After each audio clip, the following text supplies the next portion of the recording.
Hello.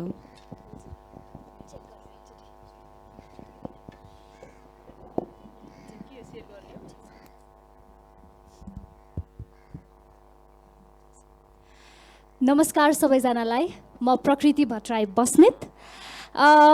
Karnali उत्सवको यो सत्रको नाम उमेरको उमङ्ग।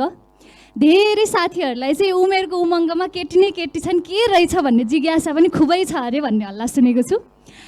यो सत्रमा चाहिँ हामी आज युवा र राजनीतिमा महिला, हराइरहेको विद्यार्थी आन्दोलन र नेतृत्वको विषयमा छलफल गर्नेछौँ। आज मसँग यो टेबलमा अनिरा सोयुकी अध्यक्ष सुनिता बरालजी हुनुहुन्छ, स्वागत गरौँ उहाँलाई। त्यसै गरी हामीसँग अनिरा सोयुक क्रान्तिकारीकी अध्यक्ष पञ्चास सिंहज्यू पनि हुनुहुन्छ, उहाँलाई पनि जोरदार तालीका साथ स्वागत गरौँ। हामीसँग नेपाल विद्यार्थी सङ्घकी नेता पुनम भट्टराई पनि हुनुहुन्छ, उहाँलाई पनि जोरदार तालीका साथ स्वागत गरौँ। अन्तिम सेसन हो, त्यही भएर अलि ठुलो तरिकाले जोरदार तालीले चाहिँ स्वागत गरौँ है सबैलाई। र त्यसै गरी हामीसँग अनिरा सोयुकी महासचिव आरती लामाज्यू पनि हुनुहुन्छ। सबैजनालाई एकचोटि जोरदार ताली बजाउँ अनि अलिकति एनर्जी आउँछ होला होइन। युवा, राजनीति, महिला कुरा गरिरहेछौँ। 1958को धर्मराज्यको लागि, सामाजिक न्यायको लागि योगमाया न्यौपानेको जलसमाधि होस्, या पहिलो श्रमिक आन्दोलनमा दिव्या कोइराला, इन्दिरा आचार्यहरूको गिरफ्तारी होस्, राणा विरोधी आन्दोलनका बेला विरोध स्वरूप आन्दोलनको मैदानमै हडतालीका नाम गरेकी छोरीको जन्म दिएर प्रसव पीडाको चित्कारले विद्रोह गरेकी पार्वती पासवान हुन्, या हातमा बन्दुक बोकेर घरमा दुध चुसाउँदै गरेको बच्चालाई छोडेर क्रान्ति गर्न हिँडेका माओवादी महिलाहरू हुन्। हामी पहिलो दिनदेखिबाट नै पुरुषहरू सँगै काँधमा काँध मिलाएर यो देश बनाउने भनेर हिँडेका थियौँ, तर हामीलाई नेतृत्वमा आइपुग्न यत्रो लामो समय लाग्यो, अझै पनि शक्तिसम्म पुग्न सकिसकेका छैनौँ। आजको यो प्यानलमा अघि नाम बोलाउँदै गर्दाखेरि पनि अध्यक्ष महासचिव भन्न मलाई साह्रै मजा आएको छ। हामीले देखेको नयाँ नेपालको अनुहारमा यस्ता महिलाहरूको पनि नेतृत्व गर्ने पालो केन्द्रमा चाँडै आओस् भन्ने शुभकामना सहित सबैले एकचोटि ताली बजाइदिनुहोस्, किनभने नयाँ नेपाल यो हो। अब मैले अगाडि नै भने जस्तै प्रश्नहरू सटिक राख्छु, उत्तर पनि सटिक हामीले युवाले दिने जस्तै गरौँ, किनभने अघि लामो सेसनहरू भएको छ, हामी चाहिँ छोटो गर्छौँ है त। पहिलो प्रश्न सबैजनालाई, कोभिड कालमा हामीले हाम्रो देशको शिक्षाको स्थिति कस्तो रहेछ भनेर मजाले देख्यौँ। 4 वर्षमा सकिनुपर्ने ब्याचलर डिग्री 5 वर्ष हुँदै गर्दाखेरि पनि सकिएको छैन। एक्जाम कसरी दियौँ हामी सबैलाई थाहा छ, पास कतिजना कसरी भयो पनि हामी सबैलाई थाहा छ, स्किल कतिको हामीले लिएर पास भयो पनि हामी सबैलाई थाहा छ, किनभने म पनि 2020मै ग्रेजुएट भएको। यो सबैमा चाहिँ हामीले विद्यार्थी आन्दोलनलाई एकदमै मिस गऱ्यौँ। हामीलाई महसुस भयो कि कुनै बेला विद्यार्थी आन्दोलनले गर्दाखेरि ठुला आन्दोलनहरू लिड हुन्थे, तर विद्यार्थीलाई नै चाहिएको बेला विद्यार्थी आन्दोलन हराएको हो कि जस्तो महसुस भएको छ। विद्यार्थी आन्दोलन कता गयो सुनिताजी? धन्यवाद। विद्यार्थी आन्दोलन यही छ र काम गरिरहेको छ, र केही वर्ष अगाडि विद्यार्थी आन्दोलनलाई बुझ्ने व्यक्तिहरूले जसरी बुझ्नुहुन्थ्यो त्योभन्दा केही फरक काम गर्नुपर्छ भन्ने स्थितिमा छ, र त्यो समयको माग हो भन्ने विद्यार्थी सङ्गठनहरूको बुझाइ छ।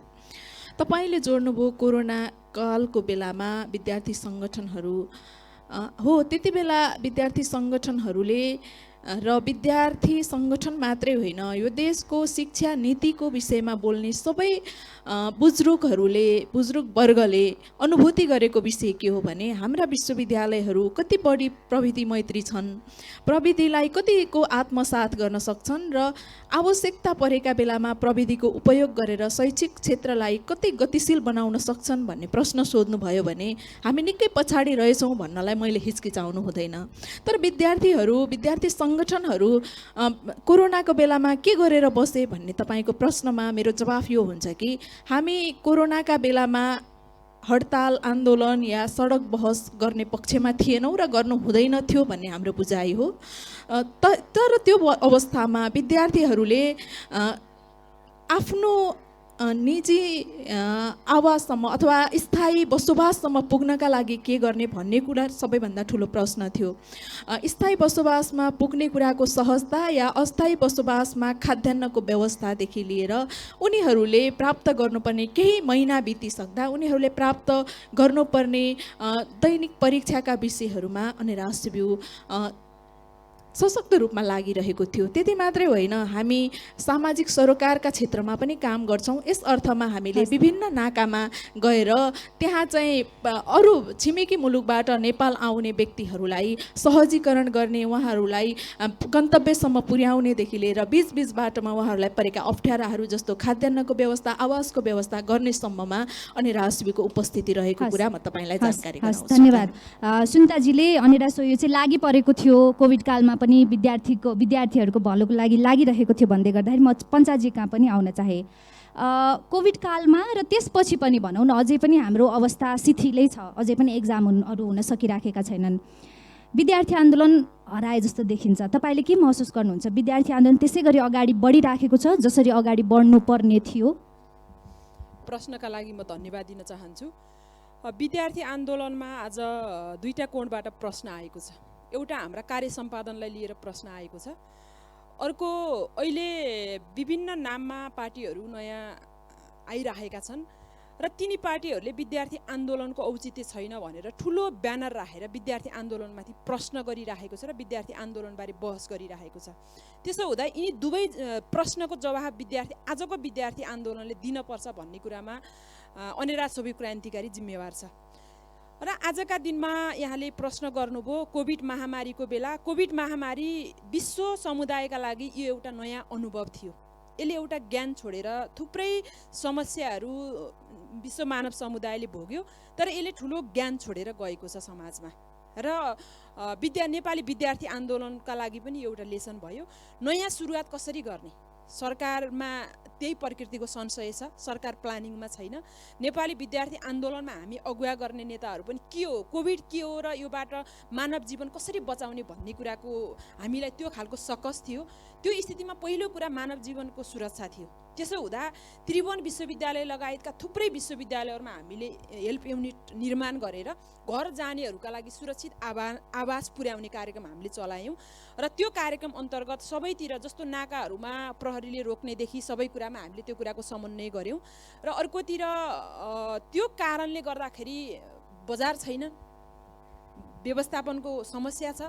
यिनी कुरालाई कसरी सल्भ गर्न सकिन्छ हामीले सरकारका निकायहरू र अरू भोलिन्टियर निकायहरूसँग पनि समन्वय गरेर गऱ्यौँ। अर्को प्रश्न भनेको अहिले जब केही नयाँ शक्ति, आफूलाई वैकल्पिक शक्ति भनिने दलहरूले जे विषय उठाएर नेपालको विद्यार्थी आन्दोलनको औचित्य छैन भनिरहेका छन्, त्यो प्रश्नमा मेरो भन्नु केही पनि छैन। जसले नेपाली राजनीति आन्दोलनलाई बुझेको छैन र यिनीहरूले गर्ने राजनीतिमा अल्पज्ञान भएकाहरूले गर्ने प्रश्न हो। हिजो परिवर्तन म यो प्रश्नमा आउँदैछु। विद्यार्थी राजनीति किन इरेलेभेन्ट भयो, या भनौँ नयाँ पुस्ताले विद्यार्थी राजनीति चाहिँ चाहिँदैन हाम्रो कलेजमा भनेर भन्दै गर्दाखेरि हामी कहाँ चुकेछौँ भन्ने विषयमा म फेरि पनि आउने नै छु। म अब आरतीजी कहाँ जान चाहे। Thank you so much. आरतीजी, तपाईँलाई के लाग्छ विद्यार्थी आन्दोलन जसरी अगाडि बढ्नुपर्ने थियो त्यसरी बढिराखेको छ? विद्यार्थीका मुद्दाहरूलाई उठाइराखेको छ विद्यार्थी आन्दोलनले? हजुर, धन्यवाद। म अनिराज सोभी र मध्य प्रदेशको तर्फबाट यहाँहरूलाई फेरि पनि अभिवादन टक्राउन चाहन्छु। र अहिले यो प्रश्न यहाँ अहिले तपाईँले मात्र होइन, यो सबैतिर यो प्रश्न यत्र त्यत्र चाहिँ यो उब्जिएको प्रश्न हो। र अलिकति हामीले पनि यो विद्यार्थी सङ्गठनको नेतृत्व गरिरहेका नेताहरूले पनि यो कुराको चाहिँ गम्भीर समीक्षा गर्नै पर्छ जस्तो मलाई लाग्छ।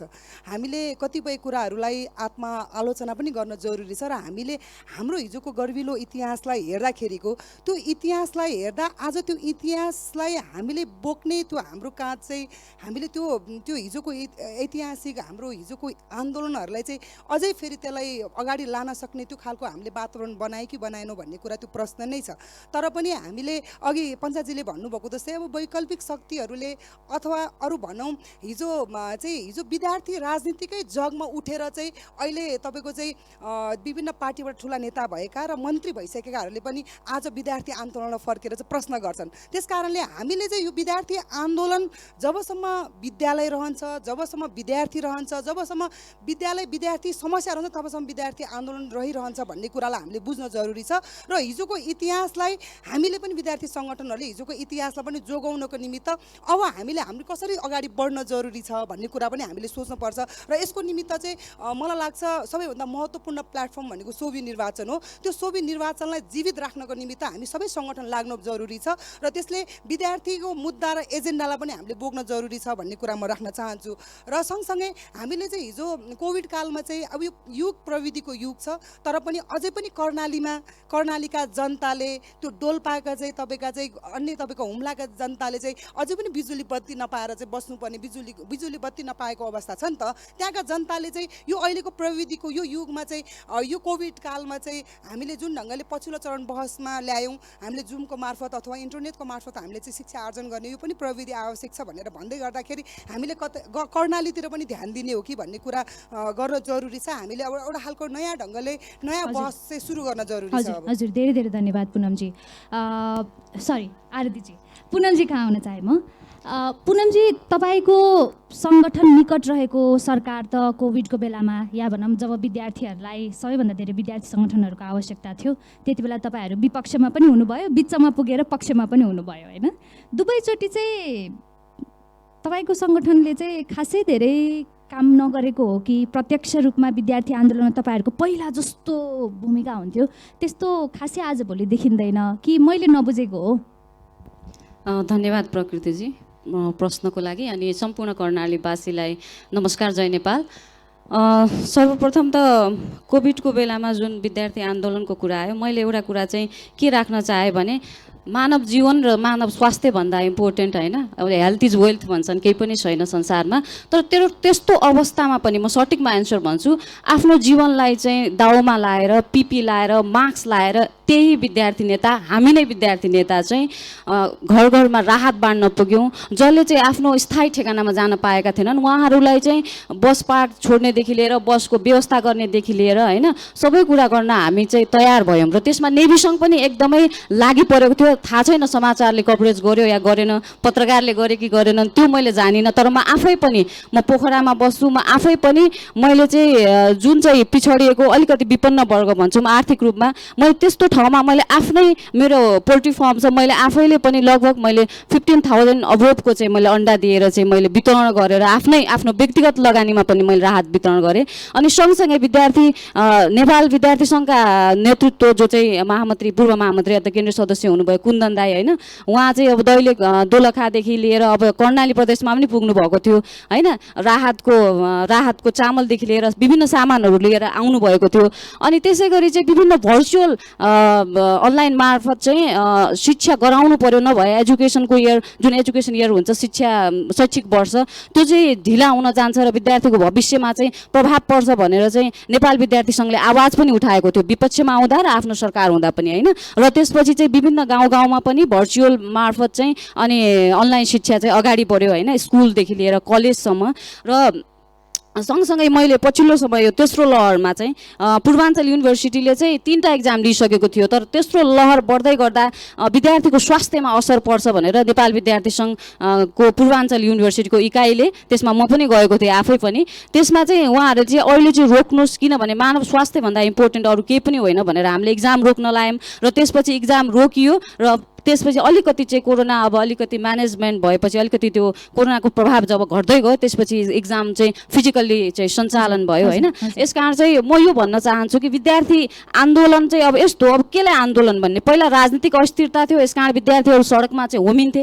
अहिले राजनीतिक अस्थिरताभन्दा शैक्षिक मुद्दा सामाजिक मुद्दाहरू चाहिँ बेसी हाम्रो लागि इम्पोर्टेन्ट छ होइन। राजनीतिक रूपमा चाहिँ एउटा अलिकति चाहिँ स्थिरता आएको अवस्था हो होइन। त्यो कारणले गर्दा विद्यार्थीहरू चाहिँ सामाजिक मुद्दामा शैक्षिक मुद्दामा अझै पनि कलेजमै छन्, स्कुलमै छन्। र कहिलेकाहीँ सामाजिक मुद्दा आयो जस्तो मूल्यवृद्धिदेखि लिएर अब अनेक कुरा आउँछ। अहिलेको मूल्यवृद्धि कुरा नगरौँ किनभने यो चाहिँ अब युक्रेन र रसियाको युद्धको कारणले हो होइन। तर जब चाहिँ अरू बेला अनायासै मूल्यवृद्धि हुन्छ, विभिन्न किसिमका रेप बलात्कारदेखि अन्य घटनाहरू आइपर्दछन्, सामान्य अब जनतासँग प्रत्यक्ष सरोकार राख्ने विषयसँग ती घटनाहरूमा ती मुद्दाहरूमा चाहिँ नेपाल विद्यार्थी सङ्घ सदैव सडकमा र स्कुल र कलेजमा छ। Thank you. धेरै धेरै धन्यवाद। पञ्चाजीले अघि निकै महत्त्वपूर्ण विषय उठाउनु भएको थियो, नयाँ आएका पार्टीहरू र पार्टीमा नलागेकाहरूले पनि विद्यार्थी सङ्गठनको आवश्यकता छैन, म मेरै उमेरका साथीहरू आफूसँगै स्कुल पढेका साथीहरूसँग भेट्दै गर्दाखेरि पनि विद्यार्थी सङ्गठनको बारे कुरा गऱ्यो भने राम्रो कुरा गर्दैनन् होइन। र त्यो अवस्था आउनमा किनभने विद्यार्थी राजनीतिले त विद्यार्थीको बारेमा बोल्नुपर्ने थियो, उनीहरू त झन् विद्यार्थी सङ्गठनहरू आवश्यक छ हाम्रो युनिभर्सिटीभित्र, किनभने विद्यार्थीको मुद्दाहरूसँग बोल्छ, म्यानेजमेन्ट विरुद्ध सरकार विरुद्ध भनेर उभिनुपर्ने। झन् उल्टो न्यारेटिभ उल्टो कथा पो बुनिँदैछ। तपाईँले अघि आफै पनि भन्नुभयो यस्तो किन भइराखेको छ र विद्यार्थी सङ्गठनको आवश्यकता छ कि छैन भनेर अघि हामी पनि त्यहाँ बसिराखेका थियौँ। छ कि छैन आजको परिप्रेक्ष्यमा विद्यार्थी सङ्गठनको आवश्यकता? यो प्रश्न चाहिँ आजको आम बहसको प्रश्न जस्तो पनि बनेको छ। तपाईँले भने जस्तो दलहरूको आरोप मात्रै होइन र विद्यार्थीले पनि चाहिँदैन भन्ने विषय प्रश्न चाहिँ उठिरहेको छ। यसका बारेमा हामीले विद्यार्थी आन्दोलनको कोणबाट हामीले समीक्षा गर्नुपर्ने विषय के छ भने हामी दलको वरिपरि र आफ्नो सङ्गठनको आन्तरिक व्यवस्थापनको वरिपरि मात्रै नेपालको विद्यार्थी आन्दोलन र सङ्गठन केन्द्रित हुँदाखेरि र हामीले समीक्षा गर्नुपर्ने कुरा हामी आधारभूत तहसम्म हाम्रो सङ्गठन पुगाउन सकिरहेका छैनौँ। त्यो कारणले गर्दाखेरि केही प्रश्नहरू ग्राउन्डबाट पनि उठेको होला, यो कुरालाई मैले मान्छु पनि। तर नेपाली आजको परिस्थितिमा पुग्दाखेरि नेपाली विद्यार्थी आन्दोलनको आवश्यकता झन् बढ्दै गइरहेको छ। यो व्यवस्थालाई सस्टेन बनाउने हो, यो व्यवस्थालाई प्रभावकारी बनाउने हो, भ्रष्टाचार मुक्त समाज बनाउने हो। आज यहाँ अघि अर्थमन्त्रीज्यूले पनि यहाँ राख्नुभयो, योजना आयोगको उपाध्यक्षज्यूले पनि राख्नुभयो, अर्थ मन्त्रालयको सचिवज्यूले पनि यहाँ विषय राख्नुभयो र मैले त्यो विषयलाई सुरुदेखि अन्तिमसम्म मैले राम्रोसँग सुनेको छु। बजेट कार्यान्वयनको कुरा, म कर्णालीको नागरिक, हिजो पनि राम्रो हामीले हिजो बेलुका पनि हामीले छलफल गऱ्यौँ बजेट कसरी कार्यान्वयन हुन्छ। मैले हिँड्ने मेरो गाउँमा जाने, म यो जिल्लाको भोटर, म गाउँमा जाने बाटो 7वटा दल, तत्कालीन 7वटा दल मिलेर मेरो गाउँको बाटोको हालत आजका दिनमा पनि जनताले प्रश्न गर्छ। तर दलका मान्छे मिलेर त्यो गएको बजेट उपभोक्ताले दुरुपयोग गर्ने होइन, दलका मान्छे मिलेर दल पछि भागभण्डा लगाएर सडकमा गिट्टी बालुवा र ढुङ्गा त्यो सडकले देखेन, तर त्यो बजेट चाहिँ नेताको खल्तीमा गयो। प्रश्न कसले गर्ने? आज नेपाली विद्यार्थी आन्दोलन यो ठाउँमा उभिएर प्रश्न नगर्ने हो भने फेरि पनि त्यही परिस्थिति सिर्जना हुन्छ। म कर्णालीको नेतृत्वमा थिएँ, प्रश्न भयो, उनी मान्छेहरू आज भोट माग्न जाने स्थिति छैन। आजका दिनमा त्यही प्रश्न फेरि दोहोऱ्याउन परेको छ, बजेट किन कार्यान्वयन भएन? आज हामीले ढुङ्गा हान्न जानेन, बजेटको सिलिङ कस्तो बन्यो, बजेट कसरी बनिरहेको छ, बजेट नीतिमा दुरुपयोग हुन्छ। यो मुलुकमा सबैभन्दा नीतिमा दुरुपयोग हुन्छ, नीतिमा दुरुपयोग हुन खोजिरहेको छ अथवा बजेट सदुपयोग हुने गरेर सरकारले बजेट सिलिङ निर्माण गर्दैछ। अबको विद्यार्थी आन्दोलनले त्यता केन्द्रित गराउनु पर्ने जरुरी छ। बजेट कार्यान्वयनमा जाँदाखेरि फेरि पनि पकेटमा हो अथवा जनताको घर आँगनमा त्यो बजेट पुर्याउने हो, त्यो प्रश्न गर्ने दायित्व लिएर आजको विद्यार्थी आन्दोलन उभ्याउन पर्नेछ। यो व्यवस्थालाई नयाँ ठाउँमा पुर्याउनका लागि, यो व्यवस्थाका अवगुणहरूलाई सच्याउनका लागि नेपाली विद्यार्थी जागेन भने व्यवस्था ठिक ट्र्याकमा अगाडि बढ्दैन। मलाई त्यो फिल भएको छ। हजुर, यो प्रश्नहरू सोध्नको लागि चाहिँ सङ्गठन बिना पनि त प्रश्नहरू सोध्न सकिन्छ होला। यो प्रश्नहरू सङ्गठनबाट सोध्नु र प्रश्न उठ्यो नि अघि सङ्गठनको आवश्यकता छैन, यी प्रश्न त व्यक्तिगत रूपमा पनि हामीले राख्न सक्छौँ। सङ्गठन भएर चाहिँ झन् धेरै समस्या क्रिएट भएको हो कि सङ्गठनले झन् धेरै चाहिँ यो प्रश्नहरू सोध्नुपर्ने थियो? सङ्गठन भएर समस्या भएको होइन, सङ्गठनले ठिक विषयहरू आजका दिनमा उठाउन सकेको छैन भन्ने कुराको समीक्षा गरौँ। तर सङ्गठन नभएर आज के भएको छ भने सङ्गठन माथि फर्किएको छ, सङ्गठन ग्राउन्डमा फर्किएको छैन। अनेरा सोभि क्रान्तिकारीले पहिलोपटक पालिकाका सम्मेलन गरेर महाधिवेशन सम्पन्न गरेको छ। पालिका तहमा शिक्षा क्षेत्रमा जे अधिकारहरू दिएको छ त्यो अधिकार कार्यान्वयनको प्रश्न कसले उठाउने, विषय कसले उठाउने? प्रमुख र उपप्रमुखज्यूले कार्यकारीले के गरेको छ आजका दिनसम्म? आधारभूत तहमा शिक्षा कार्यान्वयनको कुरा चाहिँ पालिकाहरूले नगर्ने हो भने कसले गरिदिन्छ? त्यहाँ सङ्गठन हामी पहिलो पटक पुगाउँदैछौँ। अब दोस्रो सम्मेलनसम्म जाँदाखेरि त्यहाँको सङ्गठन प्रश्न उठाउन सक्ने ठाउँमा पुग्छ र पालिका तहको शिक्षाको अधिकारलाई कार्यान्वयन गर्न ठाउँमा हुन्छ। तर फिल के भएको छ भने हामीले पहिलो पटक पालिकाका सम्मेलन यहाँ हामी सबै सङ्गठन छ, अनेरा सोभि क्रान्तिकारीले सबै पालिकामा गरेर, केही पालिका बाहेक धेरै पालिकामा गरेर जाँदाखेरि आजका दिनमा धेरै ठाउँमा मागपत्र बुझाउने, प्रश्न गर्ने, मेयरलाई सोध्ने, कार्यकारीलाई गएर सोध्ने ठाउँमा चाहिँ अनिरा सोभी क्रान्तिकारी पुगेको छ। हजुर, त्यसो भएर हजुर। मेरो फिल्ड चाहिँ सङ्गठन भएर भन्दा पनि सङ्गठन नभएर हरेक तहमा सङ्गठन पुगाउन नसकेर यिनी प्रश्नहरू उठेका छन्। हरेक तहमा सङ्गठन पुगाएर यिनी प्रश्नहरू आफै उत्तरित हुन्छन् भन्ने कुरा मलाई विश्वास छ। हस्, धन्यवाद। म सुन्ताजीका आउन चाहे। पञ्चाजीले भन्नुभयो सङ्गठनहरू माथितिर फर्का छन्, तलतिर फर्का छैनन् भनेर। सङ्गठनहरू माथितिर फर्का छन् कि तलतिर फर्का छन् दिदी तपाईँको सङ्गठन? उहाँले उहाँको सङ्गठनको कुरा गर्नुभयो। मलाई मेरो सङ्गठनको संरचना थाहा छ। हामी अहिले विद्यालय तहमा 9 कक्षादेखि माथि सङ्गठनका कामहरू गर्छौँ। तर 9देखि 12सम्मको सङ्गठनलाई राजनैतिक रूपमा होइन, सङ्गठित हुने अभ्यास र समूहमा काम गर्ने अभ्यासका रूपमा सिकाइलाई अगाडि बढाउनुपर्छ भन्ने मान्यताका साथ अगाडि बढ्छौँ भने 12 कक्षाभन्दा माथिको सङ्गठनलाई चाहिँ कसरी सञ्चालन गर्ने, सङ्गठन संरचना कसरी सञ्चालन गर्ने, राजनीतिक विषयहरूप्रतिको बुझाइ कस्तो राख्ने र ती बुझाइलाई कसरी आफ्नो व्यवहारमा प्रयोग गर्ने र राज्यलाई खबरदारी गर्ने ठाउँमा कसरी पुर्याउने भन्ने ठाउँमा हामीले प्रशिक्षण गर्छौँ, सिकाउँछौँ विषयहरूलाई। त्यस अर्थमा मैले तपाईँ मार्फत यहाँ सम्पूर्णलाई र अनेरासिबुमा काम गरिरहेका साथीहरूलाई अन्याय नगरिकन भन्नुपर्छ, आज हामी विद्यालय तहको 9 कक्षादेखि माथि सबै ठाउँमा सङ्गठनहरू निर्माण गरेका छौँ र हाम्रो केही वर्ष अगाडिसम्म हाम्रा स्थानीय तहहरूमा जब सङ्घीय संरचनाका सरकारहरू निर्माण हुँदै थिए त्योभन्दा अगाडि हामीले त्यो तहको संरचनाको व्यवस्था गरेका थिएनौँ, किनभने त्यो आवश्यकता पनि महसुस भएको थिएन।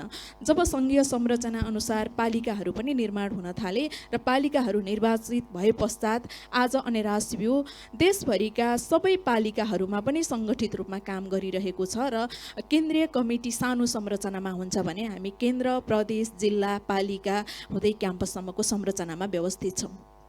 हस्, धन्यवाद। म पुनमजीका आउन चाहे। अब हामीले विद्यार्थी राजनीतिको बारे पनि कुरा गऱ्यौँ। धेरैजनाको दुखेसो थियो कि विद्यार्थी आन्दोलन हामीले प्रत्यक्ष रूपमा महसुस गर्न सकेका छैनौँ, विद्यार्थी आन्दोलन अगाडि बढेको छ भनेर धेरैजनाको प्रतिक्रिया छ। तपाईँहरू नेतृत्वमा भएको कारणले गर्दाखेरि पनि उहाँहरूलाई चित्त बुझ्ने खालको नेतृत्व गरिदिनु होला। यति भन्दै अब हामी महिला र राजनीति यस विषयमा पनि प्रवेश गर्न चाहे मैले। तपाईँहरू चारैजनाको ब्याकग्राउन्ड पढ्दाखेरि कति फरक छ। एकचोटि ब्याकग्राउन्डमा जाउँ, किनभने यहाँ उपस्थित सम्पूर्णले हामीले नाम सुनेका हुन्छौँ, अध्यक्ष भनेर सुनेका हुन्छौँ, तर त्यस पछाडिको कथा थोरैले मात्रै थाहा हुन्छ, थोरैले मात्रै लेखिदिन्छन् पनि है फेरि। त्यही भएर तपाईँहरूको कथा छोटकरीमा, पुनमजी त झन् डडेलधुराबाट हुनुहुन्छ, तपाईँको राजनीतिक यात्रा निकै सङ्घर्ष र उत्साह दिने खालको पनि छ। पुनमजी आफ्नो कथा ब्रिफमा, छोटोमा, अब यो भन्न चाहिँ गाह्रो, छोटोमा सुनाउनुहोस् आफ्नो जीवनकै कथा भनेर, तर सकेसम्म छोटोमा यसो सुनाइदिनुहोस् न। हुन्छ, थ्याङ्क यू भेरी मच। साँच्चीकै यो जुन प्रश्न छ त्यसको उत्तर चाहिँ यो एउटा यो हिरोवाला प्रोग्राम छ नि, यो पहिलो कि के भन्नेवाला, त्यसमा दिन पायो भने मलाई चाहिँ एकदमै सहज हुन्थ्यो होला। साँच्चीकै के भन्नु, पैकालो, सरी। अनि मेरो जन्म चाहिँ डडेलधुरामा भयो। म यस्तो समाजमा हुर्केँ, सायद कर्णाली पनि त्योसँग नजिक र समीपको सामित्यमा छ। म जस्तै यहाँ बसेका सम्पूर्ण अहिले यहाँको युथ लेडीहरू जति हुनुहुन्छ, मैले यस्तो समाजमा हुर्केँ। मेरो चाहिँ 6वटा सिस्टर अनि एउटा ब्रदर, होइन, हामी 6 जना चाहिँ बहिनी, एउटा दाइ। मेरो जन्म यसरी भयो कि दोस्रो सन्तान चाहिँ छोरा होस् भन्ने हिसाबमा भयो। अनि आफै इमेजिन गर्नुहोस् कि अनि मेरो चाहिँ कति जन्मदेखि नै म विभेदमा जन्मिएँ र हुर्किँदाखेरि नि विधेयक नै हुर्किए, मलाई भन्न लाज लाग्दैन। अनि किनभने हाम्रो समाजले चाहिँ हामीलाई संस्कारको जुन सारी पहिराएको छ नि, त्यो संस्कारको सारीले हामीलाई प्रगति नै गर्न दिएको छैन अहिलेसम्म। त्यो संस्कारको सारीले आज म जस्तो हजारौँ अनि जुन महिलाहरू हुनुहुन्छ, सक्षम हुनुहुन्छ, सशक्त हुनुहुन्छ, तर बाहिर आउन पाउनु भएको छैन, होइन। त्यस कारण मलाई लाज लाग्दैन कि मलाई चाहिँ दाइलाई बोर्डिङ स्कुलमा पढाउँदै गर्दा मलाई सरकारीमा पढाइयो, दाइलाई दुध दिँदै गर्दा हाम्रो भाषामा छाँच भन्छन्, यहाँ चाहिँ मोही भन्छ होला सायद नेपालीमा, होइन। अनि छाँच दिन्थ्यो होइन। त्यो विभेदमा हुर्केँ। सँगै गर्दाखेरिमा मेरो फ्यामिली फेरि एकदमै रिचेस्ट त्यहाँको पनि होइन, डडेलधुराको, अनि धनगढीमा पनि जिम्मेदार। त्यस्तो फ्यामिलीमा जन्मिँदा पनि मैले यति धेरै विभेदमा हुर्केँ, विभेदमा जन्मिएँ। र मेरो बाले चाहिँ एउटा कुराको लागि मात्रै मलाई पढाउन खोज्नुहुन्थ्यो, म लगायत मेरा दिदीबहिनीहरूलाई, त्यो भनेको राम्रो केटा पाओस् भनेर। त्यो बाहेक उहाँको हृदयमा हाम्रो लागि अरू कुनै योजना र उद्देश्य थिएन र हाम्रो दिमागमा पनि त्यही भर्नु भएको थियो कि राम्रो केटा पाउनका लागि पढ्नुपर्छ भनेर। र त्यसपछि 12 क्लास सकिने बित्तिकै, मैले छोटकरीमा भने धेरै लामो जान्छ होइन, सकिने बित्तिकै मेरो लागि केटाहरू आउन थाल्यो। तर मेरो इच्छा र उद्देश्य पहिलादेखि नै छुट्टै थियो। मलाई चाहिँ आफ्नो खुट्टामा आफै उभिन मन थियो र मलाई समाजको लागि केही गर्न मन थियो। मैले जब मेरो घरमा काम गर्नेहरू आउँथ्यो, अनि कमैया मुक्ति हुनुभन्दा अगाडि स्टाफहरू थियो, अनि उहाँहरूलाई जब हेर्थेँ, जब लेबरहरू आउँथ्यो खेतमा काम गर्ने, मलाई एकदमै माया लागेर आउँथ्यो। त्यो मन नै त्यस्तो, मैले इमोसनल हुन खोजेँ होइन, अनि मेरो क्रिएसन नै त्यसरी भयो सायद। अनि एकदमै माया लाग्ने, मम्मीले 1 माना चामल दे है भन्दा म 2 माना दिने, 100 रुपियाँ दे है भन्दा 200 दिदिने कहिलेकाहीँ, त्यस्तो गर्थेँ। अनि त्यो मलाई चाहिँ तिनीहरूलाई देखेर कस्तो लाग्थ्यो भन्दाखेरिमा मैले यिनीहरूको जीवन उकास्नको लागि चाहिँ केही गर्नुपर्छ जस्तो लाग्थ्यो। त्यति सानो हुँदा नि त्यस्तो बुद्धि थियो। र म लगायत मेरो सोसाइटीमा जति मेरो साथीहरू थिए, उहाँहरूको पारिवारिक स्थिति हेर्दाखेरिमा जसरी उहाँलाई चाहिँ एउटा छोरी भएकै कारणले गर्दा अपेहेलना र एउटा बुहारी भएकै कारणले गर्दा अफेलित हुनु पर्थ्यो, त्यो हेर्दाखेरि मलाई कस्तो लाग्थ्यो भने मैले यिनीहरूको मुहारमा खुसी दिन पाएँ, न्याय दिन पाएँ। एउटाको आवाज पनि त आखिर सयौँ परिवर्तनहरू ल्याउन सम्भव हुन्छ। हामीले पढ्छौँ होइन, मैले चाहिँ यो वुमन रिभोल्युसनको बारेमा पढेको थिएँ, उदारवादी महिलाहरूको बारेमा। 1848मा चाहिँ एलिजाबेथ केटी उहाँको नाम थियो होइन, उहाँले चाहिँ एउटा टी लन्च रिभोल्युसन भन्नेवाला एउटा सानो प्रोग्राम राख्नुभएको थियो होइन। अनि त्यो सानो एउटा टी टक टाइपको 4वटा महिलाहरू हुनुहुन्थ्यो। उहाँहरू 4 जना महिलाको चाहिँ त्यतिखेर चाहिँ के टक भएको थियो भन्दा त्यतिखेरको युनाइटेड स्टेटको प्रेजेन्ट सिचुएसन वुमनको कस्तो छ भन्ने बारेमा टक भएको थियो होइन। अनि त्यो अवस्था हेर्दा जस्तो अहिले हाम्रो सुदूरपश्चिम र कर्णाली प्रदेशको हामी महिलाहरूको छ, त्यस्तै नै थियो उहाँको अवस्था पनि। धेरै मैले व्याख्या गरिनँ, तर त्यो मुभमेन्ट चाहिँ उहाँहरूले अगाडि बढाउँदै लानुभयो र परिवर्तन 4 जना महिलाको टिकटकले 150 वर्ष लाग्यो। अब त्यसपछि विभिन्न मुभमेन्टहरू भए, भन्न फुर्सद छैन, सायद टाइम कम छ। अनि अहिले युनाइटेड स्टेटको अवस्था हेर्ने हो भने सायद हामीभन्दा अधिकार सम्पन्न छन् त्यहाँका महिलाहरू। हाम्रो त समाजमा कस्तो छ भन्दाखेरिमा चाहिँ पहिला चाहिँ पारिवारिक संरचनाले हामीलाई रोक्दछ, त्यसपछि चाहिँ सामाजिक संरचनाले रोक्दछ। ओ उसको छेली फलाना कि चेली त पुरै घुम्दा छ तग्दादै भन्नान होइन। अब यहाँको भाषा बुझिन्छ कि नै सायद, मेरो डडेलधुराको भाषा यो होइन। तग्दा पुरु त कोही केटासँग साइकलमा आउँदा थिएँ कि भर्दिन, अब के भन्नु होइन। अनि अब आफूले स्कुलबाट आउँदा पनि मसँग कोही साइकलमा केटा नपरोस् जस्तो लाग्थ्यो क्या मलाई धनगढी पढ्दाखेरिमा। त्यस्तो अवस्था हाम्रो होइन।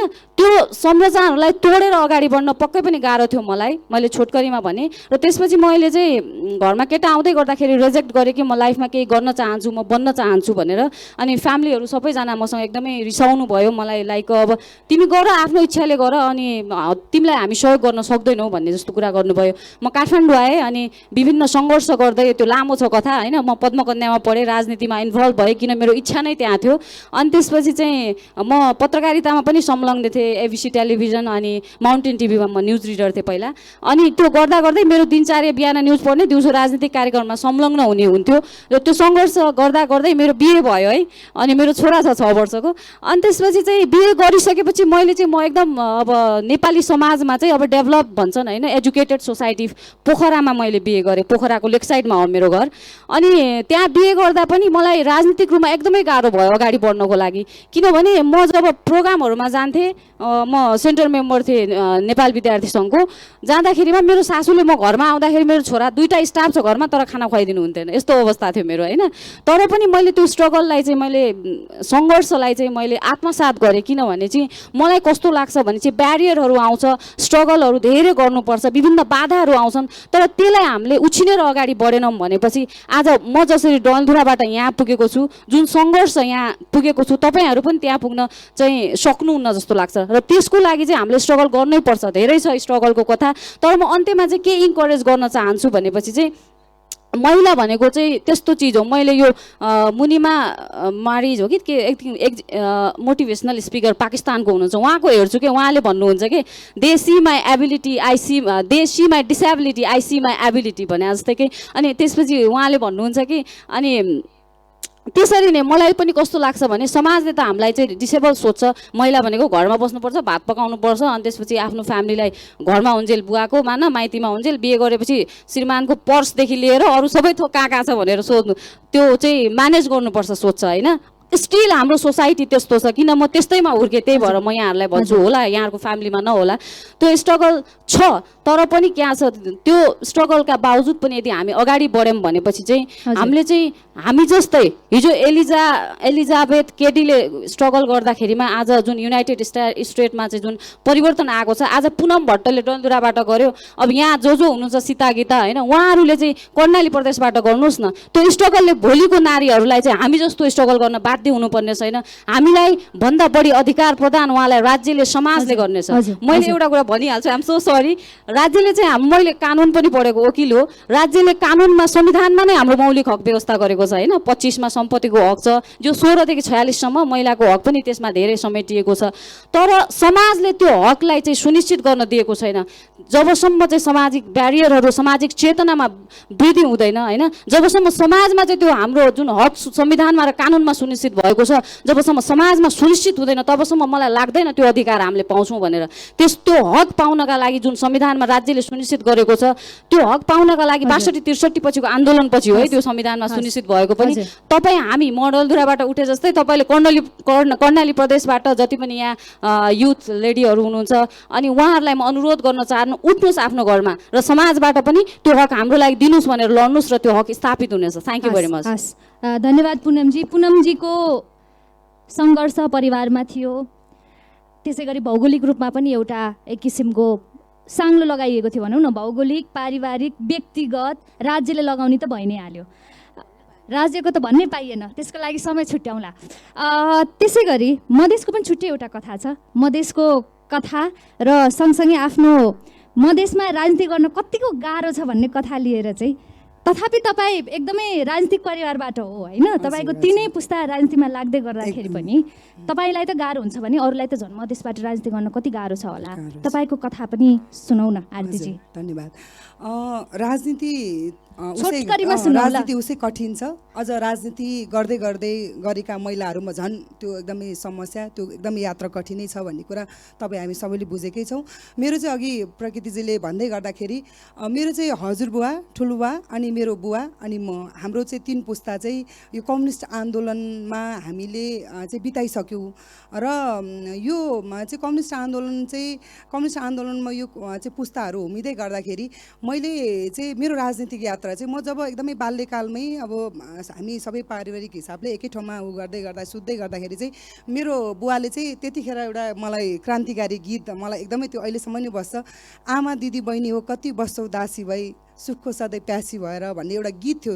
त्यो गीतले चाहिँ निकै मलाई चाहिँ त्यो गीतले प्रभाव पार्यो अनि बुवाले जहिले पनि चाहिँ घरमा साँझ परेपछि यस्तै क्रान्तिकारी गीतहरू गाउने र अब त्यो पारिवारिक पृष्ठभूमि पनि अलिकति कम्युनिस्ट विचारधाराप्रति चाहिँ हाम्रो त्यो लगाव भएको कारणले गर्दाखेरि म त्यो पहिलो कुरा चाहिँ परिवारबाट नै म चाहिँ प्रेरित भएँ र परिवारमै चाहिँ यो चाहिँ राजनीतिक एउटा चेतनाको चाहिँ बीजारोपण भयो र पछिल्लो चरण चाहिँ अर्को कुराले चाहिँ मलाई कहाँ गर्यो भन्दा मैले जब चाहिँ घरमा अलिकति म ठुली भइसकेपछि मलाई घरमा चाहिँ खाना बनाऊ भन्ने खालको कुरा गर्थ्यो अनि खाना बनाऊ भनेपछि अनि मैले चाहिँ मेरो भाइहरू पनि 2टा बहिनी 2टा हामी 5 जना सन्तान, मैले चाहिँ के विद्रोह गरेँ भन्दा त्यतिखेर मैले चाहिँ के भने भन्दा मैले खाना पकाउँदै गर्दाखेरि मेरो भाइले भाँडा माझ्छ कि माझ्दैन, अथवा मेरो भाइले खाना पकाउने बेलुका साँझमा खाना पकाउँछ भने मैले बिहान पकाउनु पर्छ भन्ने खालको त्यो खालको चाहिँ मान्यताबाट त्यो खालको कुराबाट चाहिँ म ड्राइभ भएँ र मैले त्यही कुरा नै गरेँ घरमा। मैले एकदमै स्ट्रङली मैले यो कुरा चाहिँ मेरो घरमा मैले इस्टाब्लिस गरेँ कि पछिल्लो चरण चाहिँ मेरा भाइहरूले अलिक ठुलो हुर्केर गएपछि आफ्नो ठाउँमा पुगेपछि उनीहरूले त्यो कुरालाई फलो त गरेन, तर अहिले पनि उनीहरूले चाहिँ आफूले खाएको भाँडा चाहिँ आफैले पखाल्छ।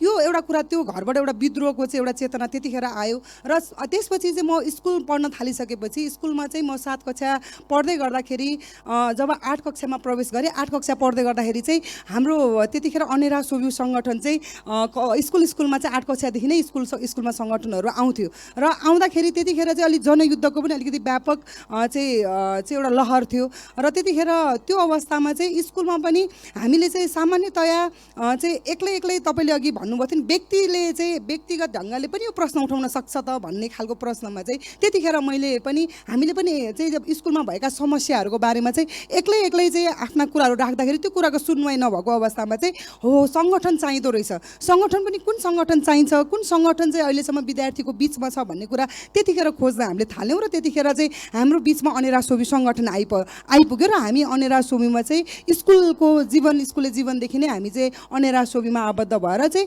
विद्यार्थीको अधिकारको निम्ति र हाम्रो समाजमा भएका अनेक खालका चाहिँ विभेद यो विकृति र विसङ्गतिको विरुद्धमा चाहिँ राजनीति नै हो है राजनीति नै एउटा यस्तो हतियार हो जुन हतियारबाट चाहिँ हामीले हाम्रो अधिकारलाई स्थापित गर्न सक्छौँ जुन हतियारबाट यो मुलुकमा भएका विभेद र विसङ्गतिहरूलाई चाहिँ हामीले परास्त गर्न सक्छौँ है भन्ने खालको त्यो चेतना चाहिँ मेरो पारिवारिक ढङ्गले परिवारभित्र नै त्यो प्रवेश गरिसकेको थियो परिवारबाट नै त्यो कुरा मैले प्राप्त गरेको थियो स्कुलमा त्यो खालको ढङ्गले अनेरा सोभीमा सङ्गठित भए र निरन्तर आज मलाई लाग्छ 20-22 वर्ष म अनेरा सोभीको यो विद्यार्थी पोलिटिक्समा छु र यो चाहिँ धेरैले भन्छन् अब यो राजनीति सजिलै होला सहजै होला भनेर भन्छन् कतिपयले चाहिँ यो राजनीति गरे पश्चात चाहिँ यस्तो कुराहरू चाहिँ भन्नाले एकदमै तिम्रो व्यक्तिगत जीवनमा चाहिँ एउटा समृद्धि आउँछ तिमी चाहिँ एकदम आर्थिक लाभ गर्छौ भनेर पनि भन्ने गर्छन् कतिपयले प्रश्न गर्छन् तर यो राजनीति निकै कठिन छ भन्ने कुरा म भन्न चाहन्छु र हामीले चाहिँ अहिले पछिल्लो चरण चाहिँ जुन ढङ्गबाट चाहिँ अहिले विश्वमा चाहिँ मलाई चाहिँ अलिकति मैले आफूलाई चाहिँ भन्न चाहन्छु एउटा पीडाका साथ भन्छु अब हामी अलि यो उमेर समूहका साथीहरू हुनुहुन्छ मलाई लाग्छ हामी 30+ नै छौँ है यो उमेर समूहका साथीहरू चाहिँ अझै पनि हामी चाहिँ विद्यार्थी राजनीतिको नेतृत्व गर्दैछौँ कि विद्यार्थी राजनीतिमा नेतृत्व गर्नको निमित्त अझै पनि हामी लागिरहेछौँ तर अर्को तपाईँ चाहिँ युरोपियन देशहरूमा हेर्नुहुन्छ भने अन्य तपाईँ देशहरूमा हेर्नुहुन्छ भने मेरो उमेरका साथीहरू चाहिँ तपाईँको फिनल्यान्डमा चाहिँ साना मारिनहरूले चाहिँ तपाईँको चाहिँ उहाँहरूले नेतृत्व गरेको छ देशकै चाहिँ प्राइम मिनिस्टर भएको छ भर्खरै चिल्लीमा चाहिँ ग्रेभियलले चाहिँ तपाईँको त्यहाँको चाहिँ ऊ प्रमुख भएको छ भने चाहिँ हामीले चाहिँ यो खालको चाहिँ राजनीतिक परिस्थिति यस्तो खालको निर्माण गर्न जरुरी छ कि हामीले महिला मात्रै अघि मलाई चाहिँ एकजना हाम्रो सृजना सिजु बहिनीमा भेट भएको थियो महिला भएको कारणले गर्दा प्रिभिलेज पाउनुपर्छ अथवा महिलै भएको कारणले गर्दा मैले चाहिँ यो कुरा प्राप्त गर्नुपर्छ भन्दा पनि हामीले चाहिँ मलाई लाग्छ यहाँ उभिएका हाम्रा सबै साथीहरू महिला भएको कारणले मात्रै यो सङ्गठनमा चाहिँ हामी यसरी आएको होइनौँ होइन एउटा चाहिँ हामीले चाहिँ सबै खालको ढङ्गबाट हिजो त्यो सामाजिक संरचनालाई भत्काउँदै त्यो परिवारको त्यो मूल्य र मान्यता त्यो एउटा चाहिँ प्रतिशतात्मक जुन स्ट्रक्चर छ त्यो स्ट्रक्चरको त्यो मूल्य र मान्यतालाई भत्काउँदै हामीले चाहिँ यो समाजमा केही गर्नुपर्छ है हामीले चाहिँ यो मूल्य र मान्यतालाई भत्काएर हामीले नयाँ मूल्य र मान्यता स्थापित गर्नुपर्छ है हाम्रो हिजोको चाहिँ हाम्रा चाहिँ आदरणीय चाहिँ अग्रज नेताहरूले चाहिँ हिजो गरेका चाहिँ त्यो तपाईँले अघि योगमाया सम्झिनुभयो योगमायादेखि आएको चाहिँ त्यो जुन चाहिँ तपाईँको चाहिँ हाम्रो दशौँको त्यो आन्दोलनले चाहिँ प्राप्त गरेको चाहिँ अहिले हामी त प्राउडली भन्छौँ नि त हामी यो चाहिँ साउथ एसियाकै यो मुलुकमा चाहिँ जति जे भने पनि हामी प्रगतिशील छौँ हाम्रो संविधानमा 33% महिलाको चाहिँ त्यो हालको चाहिँ अधिकारको सुनिश्चितता छ त्यो सुनिश्चित अधिकारलाई कार्यान्वयनको तहमा पुर्याउनको निमित्त यो हाम्रो पुस्ताले चाहिँ त्यो कुरालाई चाहिँ क्यारी अन गर्नुपर्छ हामीले त्यो कुरालाई ग्र्याब गर्नुपर्छ त्यो कार्यान्वयनमा पुर्याउनको निमित्त चाहिँ हामी महिलाहरू सशक्त भएर लाग्नुपर्छ भन्ने कुरा हो र आउने पुस्ताले पनि हामीले चाहिँ अहिले यो हाम्रो पुस्ताले गरिरहेको राजनीतिलाई हेरेर हिजोको हाम्रो पुस्ताले गरिरहेको राजनीतिलाई हेरेर आउने पुस्ताहरू पनि त्यसरी नै जोडिनुपर्छ जस्तो लाग्छ धन्यवाद निकै महत्त्वपूर्ण कुरा उठाइदिनु भयो उमेरको कुरा होइन उमेरको उमङ्गकै कुरा छ सिन्ताजीका आउन चाहे मैले अघि पनि एउटा सत्र थियो विद्यार्थी राजनीतिबाटै राष्ट्रिय स्तरको राजनीति गरिराखेका नेताहरूको होइन उहाँहरूकै हिस्ट्री हेर्ने हो भने पनि पोलिटिकल हिस्ट्री हेर्ने हो भने पनि तपाईँहरूको उमेरभन्दा अगाडि नै उहाँहरूले धेरै काम गरिसक्नु भएको थियो पदमा पनि पुगिसक्नु भएको थियो जति यता आयो झन् धेरै युवाहरू चाहिँ माथिल्लो पदमा पुग्नुपर्ने यहाँ त उल्टो पो भइरहेको छ अब यसलाई कसरी छिचोल्ने होला चुनाव आउँदैछ सुनिताजी के कस्तो तयारी छ पक्कै पनि चुनौतीहरू सँगसँगै अवसर पनि छ तपाईँले भन्नुभएको जस्तै पछिल्लो समय युवा भन्ने तर युवाहरूको उमेर पनि कुन तहसम्म पुग्ने भन्ने कुराको एकदम विकराल अवस्था पनि छ हाम्रै पार्टीको नेताहरू अहिले जो यो देशको नेतृत्व गर्दै हुनुहुन्छ उहाँहरू विद्यार्थी हुँदै आउनुभयो। हामीले जसरी नै विश्वविद्यालयहरूमा गएर अध्ययन गर्न त उहाँहरूले त्यो सुविधा प्राप्त गर्नु भएन धेरैले उहाँहरूका हिस्ट्री सुन्दा। तर उहाँहरू पार्टीको सेन्ट्रल कमिटीको महत्त्वपूर्ण जिम्मेवारीमा अथवा यो देशको मन्त्री हुँदाखेरि पनि 40 वर्षभन्दा कम उमेरमै मन्त्री भएको धेरै व्यक्तित्वहरू अहिले हाम्रो विभिन्न पार्टीको नेतृत्व गरिराख्नु भएको छ। तर अहिले हाम्रो पुस्तासम्म आइपुग्दा हामी 40 वर्ष छेउछाउ पुग्दाखेरि त एकदम युवाको पनि तल्लो तहको जिम्मेवारीमा रहने भूमिका दिइने गरिन्छ र प्राप्त हुन्छ। हामी सङ्घर्ष गरिरहेका छैनौँ त हामी त्यो कामका लागि अथवा त्यो जिम्मेवारीका लागि तयार छैनौँ भन्दा होइन, हामी तयार छौँ। तर नयाँ कुरा खोज्ने, नयाँ कुरा प्राप्त गर्ने र नयाँ कुराका लागि सङ्घर्ष गर्ने व्यक्ति नै सबैभन्दा पहिलो स्थापित हुने कुराको हकदार हुँदो रहेछ भन्ने कुरा चाहिँ हामीले बुझ्नुपर्छ र लाग्नुपर्छ भन्ने विश्वास छ मलाई चाहिँ। त्यो कसरी भने मैले हेर्छु हिजो कम्युनिस्ट आन्दोलन सुरुवात गर्दै गर्दा हाम्रो पार्टीका अध्यक्ष केपी ओली चाहिँ अहिले उहाँको कुरा सुन्दा 16-17 वर्षमा नै हामी भूमिगत हुने चरणमा पुगिसकेका थियौँ। त्योभन्दा अगाडि 12-13 वर्षदेखि हामी कम्युनिस्टको मुभमेन्टमा कार्यक्रममा हिँडिरहेका थियौँ भनेर सुनाउनुहुन्छ। तर आज हामी कुन ठाउँमा छौँ भन्दा हामीलाई अहिले पनि हाम्रो सामाजिक मनोविज्ञान र हाम्रो पारिवारिक मनोविज्ञान कस्तो छ भने 16-17 वर्षको त बच्चा हो भन्ने खालको मनोविज्ञान छ। त्यसकारण उहाँहरूले त्यो विद्रोह गर्ने आँट गर्नुभयो, त्यो आवश्यकता थियो त्यति बेलाको समयका लागि। तर आजको समयका लागि अब हाम्रो पुस्ताले हिजो व्यवस्था परिवर्तनका लागि सैद्धान्तिक रूपमा विषयहरू स्थापित गर्नका लागि उहाँहरूले गरेको सङ्घर्ष र उहाँहरूको व्यक्तित्व स्थापित भएको विषय हो भन्ने मेरो बुझाइ छ। र आजको पुस्ताले अब हामीले हाम्रो जीवनका आवश्यकतालाई विकाससँग जोडेर, जीवनको समृद्धिसँग जोडेर र हामीले हरेक युवालाई उत्पादनसँग जोडेर जीवनको समृद्धिको परिकल्पना गर्न सिकाएनौँ भने हाम्रो यो पुस्ता मात्रै होइन, योभन्दा पछिल्लो पुस्ता पनि युवाका रूपमा 50 वर्षसम्म पुग्छ भन्ने खतरा चाहिँ छँदैछ।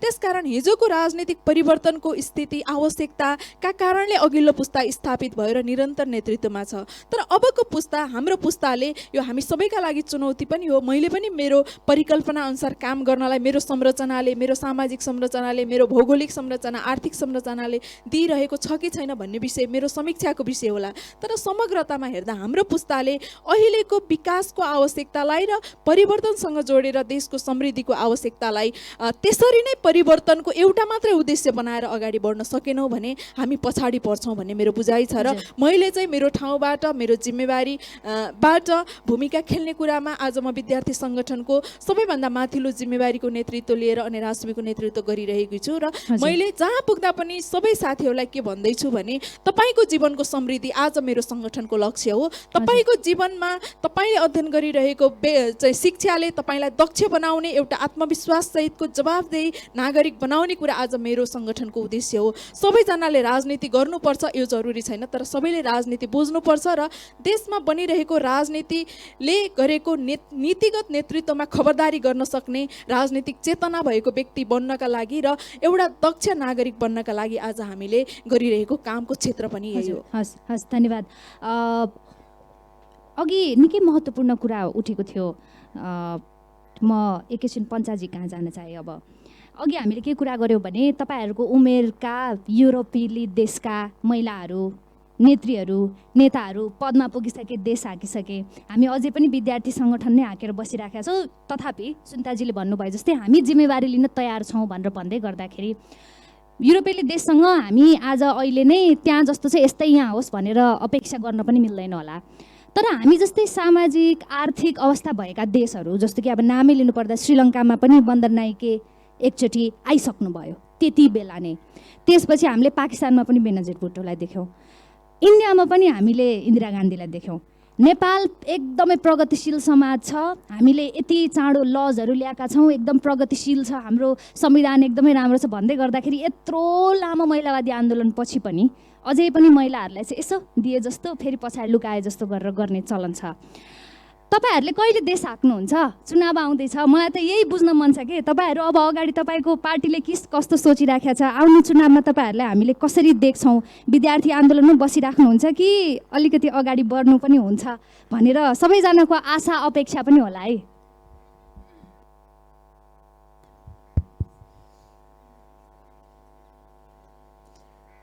युरोपियन मुलुकहरूमा र हाम्रो देशको फरक भनेको आजका दिनमा दुईटा कुरा छ जस्तो लाग्छ मेरो रिडमा।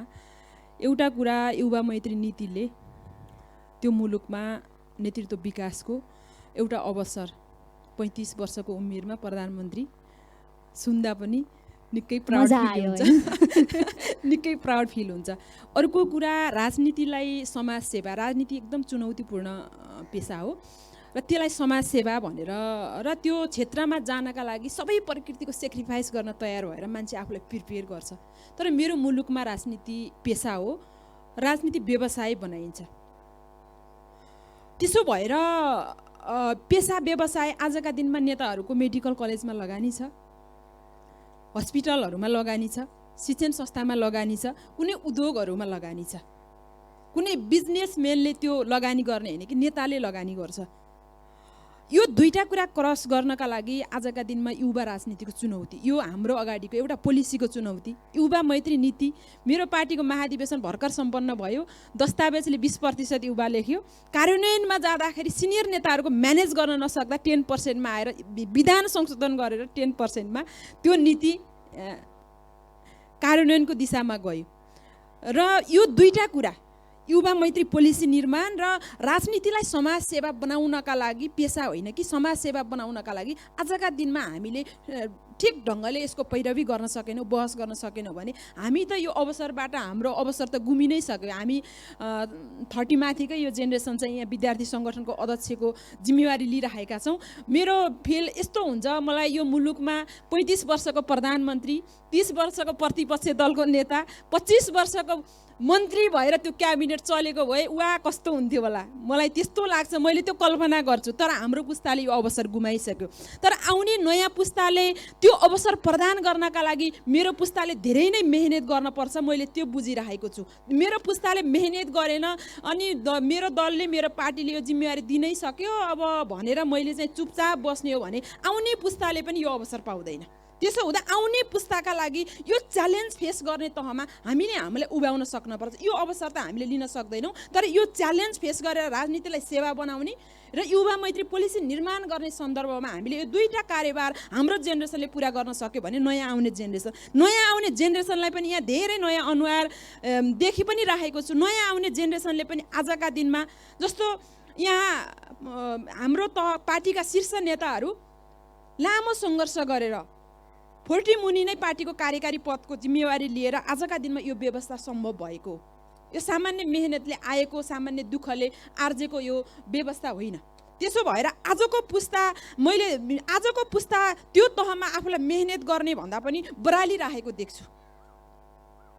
प्रश्न पनि जायज होइन। कतिपय एकदम अन्य ठाउँमा बरालिएर आफ्नो पोजिसनलाई क्रिएट गर्ने र आजका दिनमा जे अवसर सङ्घीय लोकतान्त्रिक गणतन्त्रले जनताका छोराछोरीलाई दिएको छ त्यो अवसर सदुपयोग गर्नका लागि आफूलाई उभ्याउने भन्दा पनि यो व्यवस्थाका बारेमा बेखबर भएको, कार्यान्वयन गर्ने, आफ्नो दायित्व निर्वाह गर्ने सवालमा बेखबर भएको जे स्थिति छ, यो स्थितिको अन्त्यका लागि सचेततापूर्वक नयाँ युवाहरूले आफ्नो हस्तक्षेपकारी भूमिका राम्रोसँग निर्वाह गरेका छैनन् भन्ने तपाईँको नयाँ जन्मिने पुस्तामा हामीले नयाँ राजनीतिक चेतना सहितको पुस्ता निर्माण गर्न सकिरहेका छैनौँ। दलहरूलाई पनि कार्यकर्ता बोझ भइरहेको छ।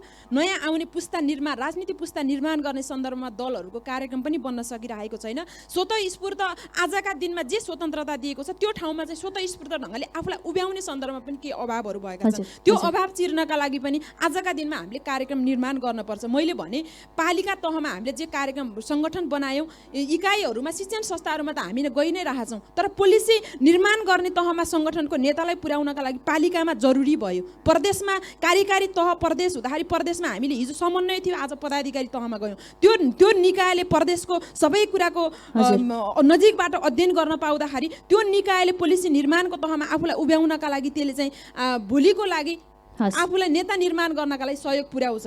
त्यो भएर आजका दिनमा पोलिसी निर्माणको कुरालाई ठिक ढङ्गले अगाडि बढाउने, पोलिसी निर्माण गर्ने र कार्यान्वयन गर्ने र नयाँ पुस्ताले पनि त्यो कुरालाई आफूलाई अवसर लिएर भोलिको दिनमा मैले यो बन्नपर्छ भन्ने सपना देखेर अगाडि बढ्न सक्यो भने मलाई विश्वास छ 35 वर्षको युवा कुनै बेला मेरो मुलुकको पनि प्रधानमन्त्री बन्न सक्छ भन्ने। हस्, धेरै धेरै धन्यवाद। दर्शकमा पनि धेरैजना युवा साथीहरू हुनुहुन्छ। हाम्रो देशको मन्त्रीमण्डल त यस्तो देखिनु पर्ने होइन र?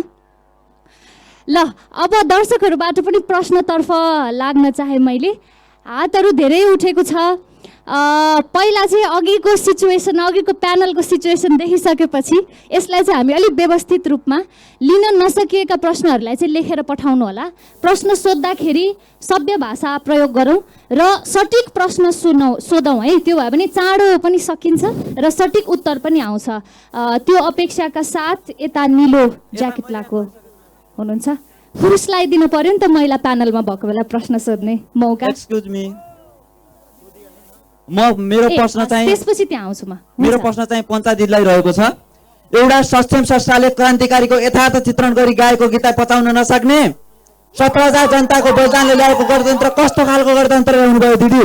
हामीले के गल्ती गरियो, कस्तो भयो भनेर गल्ती सताउनुको सट्टा गीत नै हटाउनु भन्ने कस्तो खालको गणतन्त्र हो?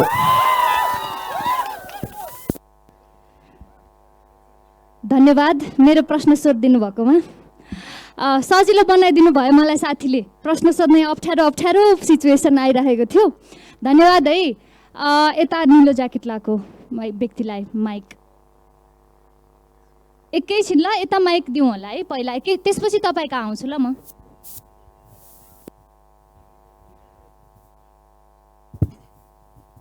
चौथो प्रश्न चाहिँ महिला सहभागीको लिन्छु मैले है। पुनमजीले डलबाट आएको भन्नुभयो। उहाँले आफू एक छोरा 6 छोरी भएको पीडा सुनाउनु भयो। आफूले छोरा बोर्डिङ स्कुलमा पढ्दै गर्दा आफूले सरकारी स्कुलमा पढ्दै गरेको व्यथा सुनाउनु भयो। छोराले दही खाँदै गर्दा आफूले मट्ठा खाएको कहानी पनि सुनाउनु भयो। तपाईँ आज यहाँसम्म आइपुग्दा यति तपाईँले दुःख कस्तो सहेर आइपुग्दा आज तपाईँले फर्केर डलजमा कति छोरीलाई बोर्डिङ स्कुलमा हाल्न सक्नुभयो? कति छोरीलाई तपाईँले आज दही खुवाउन सक्नु भएको छ? कति छोरीलाई तपाईँले आज समाज सुधारको लागि परिवर्तनको लागि योगदान गर्नुभएको छ? धन्यवाद। हस्, धेरै धेरै धन्यवाद। पक्कै पनि यो प्रश्नको उत्तर चाहिँ म सबै प्यानलबाट पनि एकचोटि लिन चाहन्छु कि तपाईँ पछिको नेतृत्व कस्तो तयार गर्दै हुनुहुन्छ, महिला नेतृत्व कस्तो तयार गर्दै हुनुहुन्छ भन्ने पनि प्रश्नको उत्तरमा समय रह्यो भने फेरि पनि सबैजनाबाट लिउँ ल।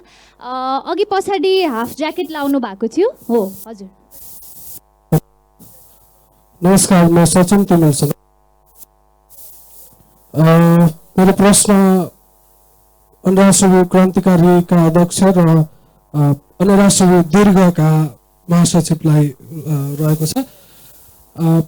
सुरुमै अघि क्रान्तिकारीका अध्यक्षज्यूले उठाउनु भएको थियो, हामी पार्टीको जनवर्गीय सङ्गठन त हौँ तर पार्टी भन्दा माथि रहेर काम गर्न सकिरहेका छैनौँ, त्यसकारण चाहिँ विद्यार्थी आन्दोलन स्खलित भइरहेको छ अथवा त्यस्तै केही भन्नुभएको थियो। तपाईमा आफूमा चाहिँ त्यो प्रश्न तिर्सिएको महसुस गर्नु भएको छ कि छैन? जस्तो उदाहरण दिन्छु म। अघिल्लो दिन चर्को आवाजमा दुवैजना कालो पट्टी सहित बानेश्वर संसद भवनका अघि उफ्रिरहनु भएको थियो। पछिल्लो दिन एकाएक तपाईँ आन्दोलनमा नआउँदा पनि हुन्छ भन्ने किसिमका भिडियोहरू भाइरल भए। यस्तो किन हुन्छ विद्यार्थी आन्दोलनमा? धन्यवाद। एउटा महिला, एकैछिन हामी अब महिलाको प्रश्न लिन्छौँ है। हुन्छ, यहाँ एकजना हुनुहुन्छ, उहाँ हुनुहुन्छ, उहाँलाई दिनुहोस् न है। अरूहरूको प्रश्न प्लिज लेखेर पठाउनु होला है।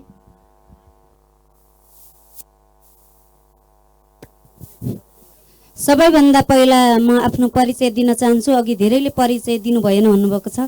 नमस्कार, म शान्ति अधिकारी, घर कालीकोट, तिला गुफा नगरपालिका वडा नम्बर 1। मैले सपना देखेँ भने अवश्य पुरा हुँदो रहेछ। म उमेरको उमङ्ग भन्ने उमा थोरै मैले उमेरको उमङ्ग पनि जोडेको छु। म एकल महिला जो उहाँसँग म बाँचेको हो, म बालटुरा हो। तर मेरी आमा एकल महिला हुँदै गर्दा मेरो भाइहरू स्कुलमा झोला बोकेर जान्थे र त्यस्तै कुर्सीमा पुरुषहरू मात्र बसेको देख्थेँ म। किन त्यो कुर्सी महिलाको लागि हो, कुनै दिन हुन्छ कि हुन्न, त्यहाँ बस्न पाइन्छ कि नै, र त्यही भाइले बोक्ने झोला मैले पनि बोक्न पाउँछु कि नै? मेरो मनमा विरोधका ज्वार भाटाहरू उर्लिन्थे। तर म 14-15 वर्ष हुँदासम्म मैले क ख पनि पढेको थिइनँ। त्यही किताब कपी झोला बोक्ने रहरले म बीच बाटोसम्म जान्थेँ भाइको झोला बोक्नको लागि। यदि मेरी आमा एकल हुँदै गर्दा पढाउनु सक्नुहुन्थ्यो भने त्यो छोरालाई पनि नपढाउनु पर्ने। यदि सक्नुहुन्छ त मैले पनि पढेको हुनुपर्ने। बाँच्नु त यहाँ जनावर पनि बाँच्छ, मैले बाँच्नु छ भने आफ्नो लागि होइन अरूको लागि पनि बाँचेको हुनुपर्छ, नत्र म धरतीबाट बिदा लिन्छु भनेर 15 वर्षको उमेरमा मैले त्यस्तो निर्णय गरेँ कि त्यो शब्दले मलाई आमाले स्कुलमा पठाउनु भयो र म पहिलो 14-15 वर्ष हुँदा 0 क्लासमा पढेँ। तर मलाई लाज लागेन। अहिले मैले मास्टर पास गरिसकेँ। यो दिन देख्नको लागि थियो। यो दिन त्यो कुर्सी एक दिन महिला मात्रै बसेको देख्नु र म पनि मेरो भाइ जस्तै छोरी त बाहिर जाँदाखेरि इज्जत नफालेस् है भन्ने ठाउँमा छोराहरू तिमीहरू इज्जत नफाले है भन्ने मेरो घरमा दिन आओस् भन्ने। तर मेरो आमाले कहिले छोरी इज्जत नफाल, छोराहरू तिमीहरू बिग्रल है, यो मेरो घरमा भएकै छ, तपाईँहरू त्यो ठाउँमा जानुभयो भने त्यो भेटाउनुहुन्छ। यो कर्णालीको कुरा, यो जुन कार्यक्रम उनीहरूको उमङ्ग प्रश्न जे धेरै आउन सक्छन्, उहाँहरूका सबै कुरा सत्य नहोलान्, तर यो अवसर प्रदान गर्नुभएकोमा तपाईँहरूलाई धेरै धेरै धन्यवाद। तपाईँहरूका पाइलाहरू सधैँ सकारात्मक सोच र विचारको लागि लम्किलो हुन्। धन्यवाद, धेरै धेरै धन्यवाद। प्लिज लास्ट क्वेसन है, यो सेसनको लागि म 3 days वेट गरेको। So far you all people have been my inspiration होइन। अनि तपाईँहरूले अहिलेको युथ पोलिटिक्समा सबैभन्दा इन्टेलेक्चुअल कम्युनिटीलाई रिप्रेजेन्ट गर्नुहुन्छ, स्टुडेन्ट पोलिटिक्स। तर at the same time I am not from the law people like law field, but as far I know कन्स्टिट्युसनमा चाहिँ प्राइम मिनिस्टरदेखि लिएर मिनिस्टरहरूमा एज रेस्ट्रिक्सन छ। यस्तो सिचुएसनमा चाहिँ आई डोन्ट थिङ्क कुनै पनि स्टुडेन्ट युनियनले बोलेको थियो। नेक्स्ट थिङ, सो फार खै कसो government I don't know, but त्यो टाइममा चाहिँ हाम्रो बुकमा ट्याक्स लाउँदाखेरि no like student union was there to speak. किन के you are for us but you have not been speaking to us. अनि यस्तो ठाउँमा चोकेको कतातर्फ सबै स्टुडेन्ट पोलिटिसियनहरूलाई। अनि हजुरहरूले चाहिँ यो प्रश्न गर्ने संस्कार किन विकास गरिराख्नु भएको छैन? प्रश्न इन टर्म अफ अर्को गभर्मेन्टलाई होइन, start to question your own leadership. अनि त्यसले चाहिँ हामीहरूलाई चाहिँ पोलिटिक्समा आउन इन्सपायर गर्छ। So thank you. त्यो questioning culture was my main question. Thank you, धन्यवाद। साथीहरू, प्रश्न यति नै गरौँ है आजलाई। योभन्दा धेरै प्रश्न लिन नसकिने अवस्था छ, प्रश्न लेखेर पठाउनु होला। यसलाई अब सरी भन्नै पर्यो है। म पञ्चाजीबाटै सुरु गर्न चाहे। अब आजको जल्दो बल्दो इस्युको बारेमा प्रश्न नसोधिकन त अघि सुरुमै मलाई साथी बनिदिनु भएकोमा धेरै धेरै धन्यवाद है। लुट्न सके लुटको बेलामा चाहिँ तपाईँहरू अभिव्यक्ति स्वतन्त्रतामाथि अङ्कुश लाग्यो भनेर चाहिँ अपोजिसनमा हुनुहुन्थ्यो। आज बिहानको तपाईँको स्टेटसले त फेरि अभिव्यक्ति स्वतन्त्रतामाथि फेरि हानि पुर्यायो। यसको पटक पटक अभिव्यक्ति स्वतन्त्रतालाई झन् युवाहरूले अघि बढाउनु पर्ने, तर पटक पटक यसकै लागि हामी यसरी तपाईँहरूलाई प्रश्न सोधिराख्नुपर्छ। तपाईँलाई घरि कसलाई सोधिराख्नुपर्छ। यो अभिव्यक्ति स्वतन्त्रता कहाँसम्म हुँदो रहेछ?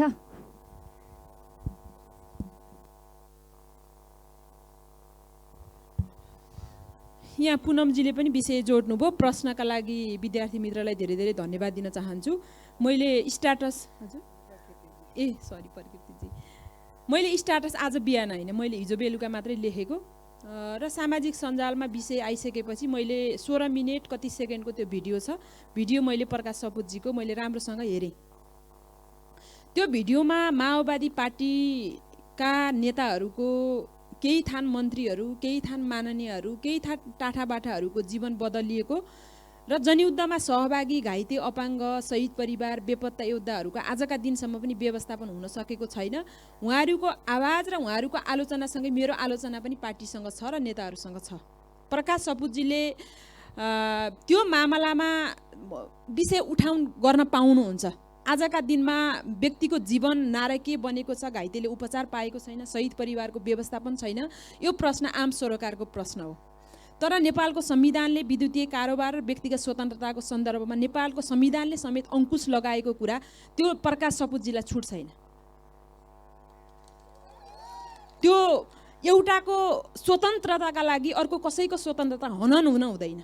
त्यो कुराप्रति पनि हामी सबै सचेत रहनुपर्छ। आजका दिनमा संविधानले वर्जित गरेको कुरा मलाई छुट हुन्छ, कोही नेतालाई छुट हुन्छ, नाम चलेको कलाकारलाई छुट हुन्छ। त्यसो भएर त्यहाँ भएको मैले भनेको सबै पाठ, त्यो युट्युबमा भएको सबै पाठ हटाउन मेरो कुरा छैन। मेरो कुरा उहाँले जे आपत्तिजनक सिन त्यहाँ राख्नु भएको छ, त्यो आपत्तिजनक सिन नहटाई मैले आग्रह पनि गरेको छु। मैले आग्रह गरेर मैले प्रकाशजीका बारेमा सार्वजनिक टिप्पणी मात्रै गरेर बस्दिनँ। मैले अदालतको ढोका ढकढकाउँछु भनेको छु। म जनयुद्धमा सहभागी मान्छे हो। म 14 वर्षको उमेरदेखि जनयुद्धमा सहभागी छु। मेरो अगाडिको मेरो बा पुस्ता मेरो हजुरबा पुस्ताले राजनीति जानेको छैन, कोदालो खन्ने र हल्लो जोत्ने मान्छेको छोरी हो म। मैले आज अनिरा सोभी क्रान्तिकारीको केन्द्रीय अध्यक्ष हुँदै गर्दाखेरि सुर्खेतमा डेरा भाडा कालीकोटबाट मेरो जिम्मेवारी सुर्खेत छर्दाखेरि सुर्खेतमा डेरा भाडा तिर्न नसकेर धेरै पटक पीडित र छटपटिएको मान्छे हो म। पञ्चाजी मैले यसमा तर यसो गर्दाखेरि त्यो पीडालाई लिएर मान्छे त्यो भन्दा धेरै त्यो पीडालाई लिएर बेस्यालाई मैला छिरेको छैन। पञ्चाजी एउटा त्यसो भएर त्यो पाठ नहटाई मेरो कुरा चाहिँ म कानुनी प्रक्रियामा जान्छु। प्रकाशजीले संविधानको अधिकार हनन गर्न पाउनुहुन्न, अरू कुरामा मेरो कुनै अब्जेक्सन छैन। यो प्रश्नका लागि मैले धन्यवाद ज्ञापन गर्न चाहन्छु। हस्, धन्यवाद पञ्चाजी। मैले यसमै एउटा सटिक तपाईँले छोटो एक लाइनमा उत्तर दिँदा पनि हुन्छ। ती आपत्तिजनक सिनहरू तपाईँले कानुन बमोजिम त्यो राख्न पाइँदैन या त्यसरी गर्न पाइँदैन, त्यो कुनै पनि कलाकारलाई छुट हुँदैन भनेर भन्नुभयो कि त्यो जुन कथा त्यहाँ देखाइएको छ त्यो कथा सत्य हो कि होइन?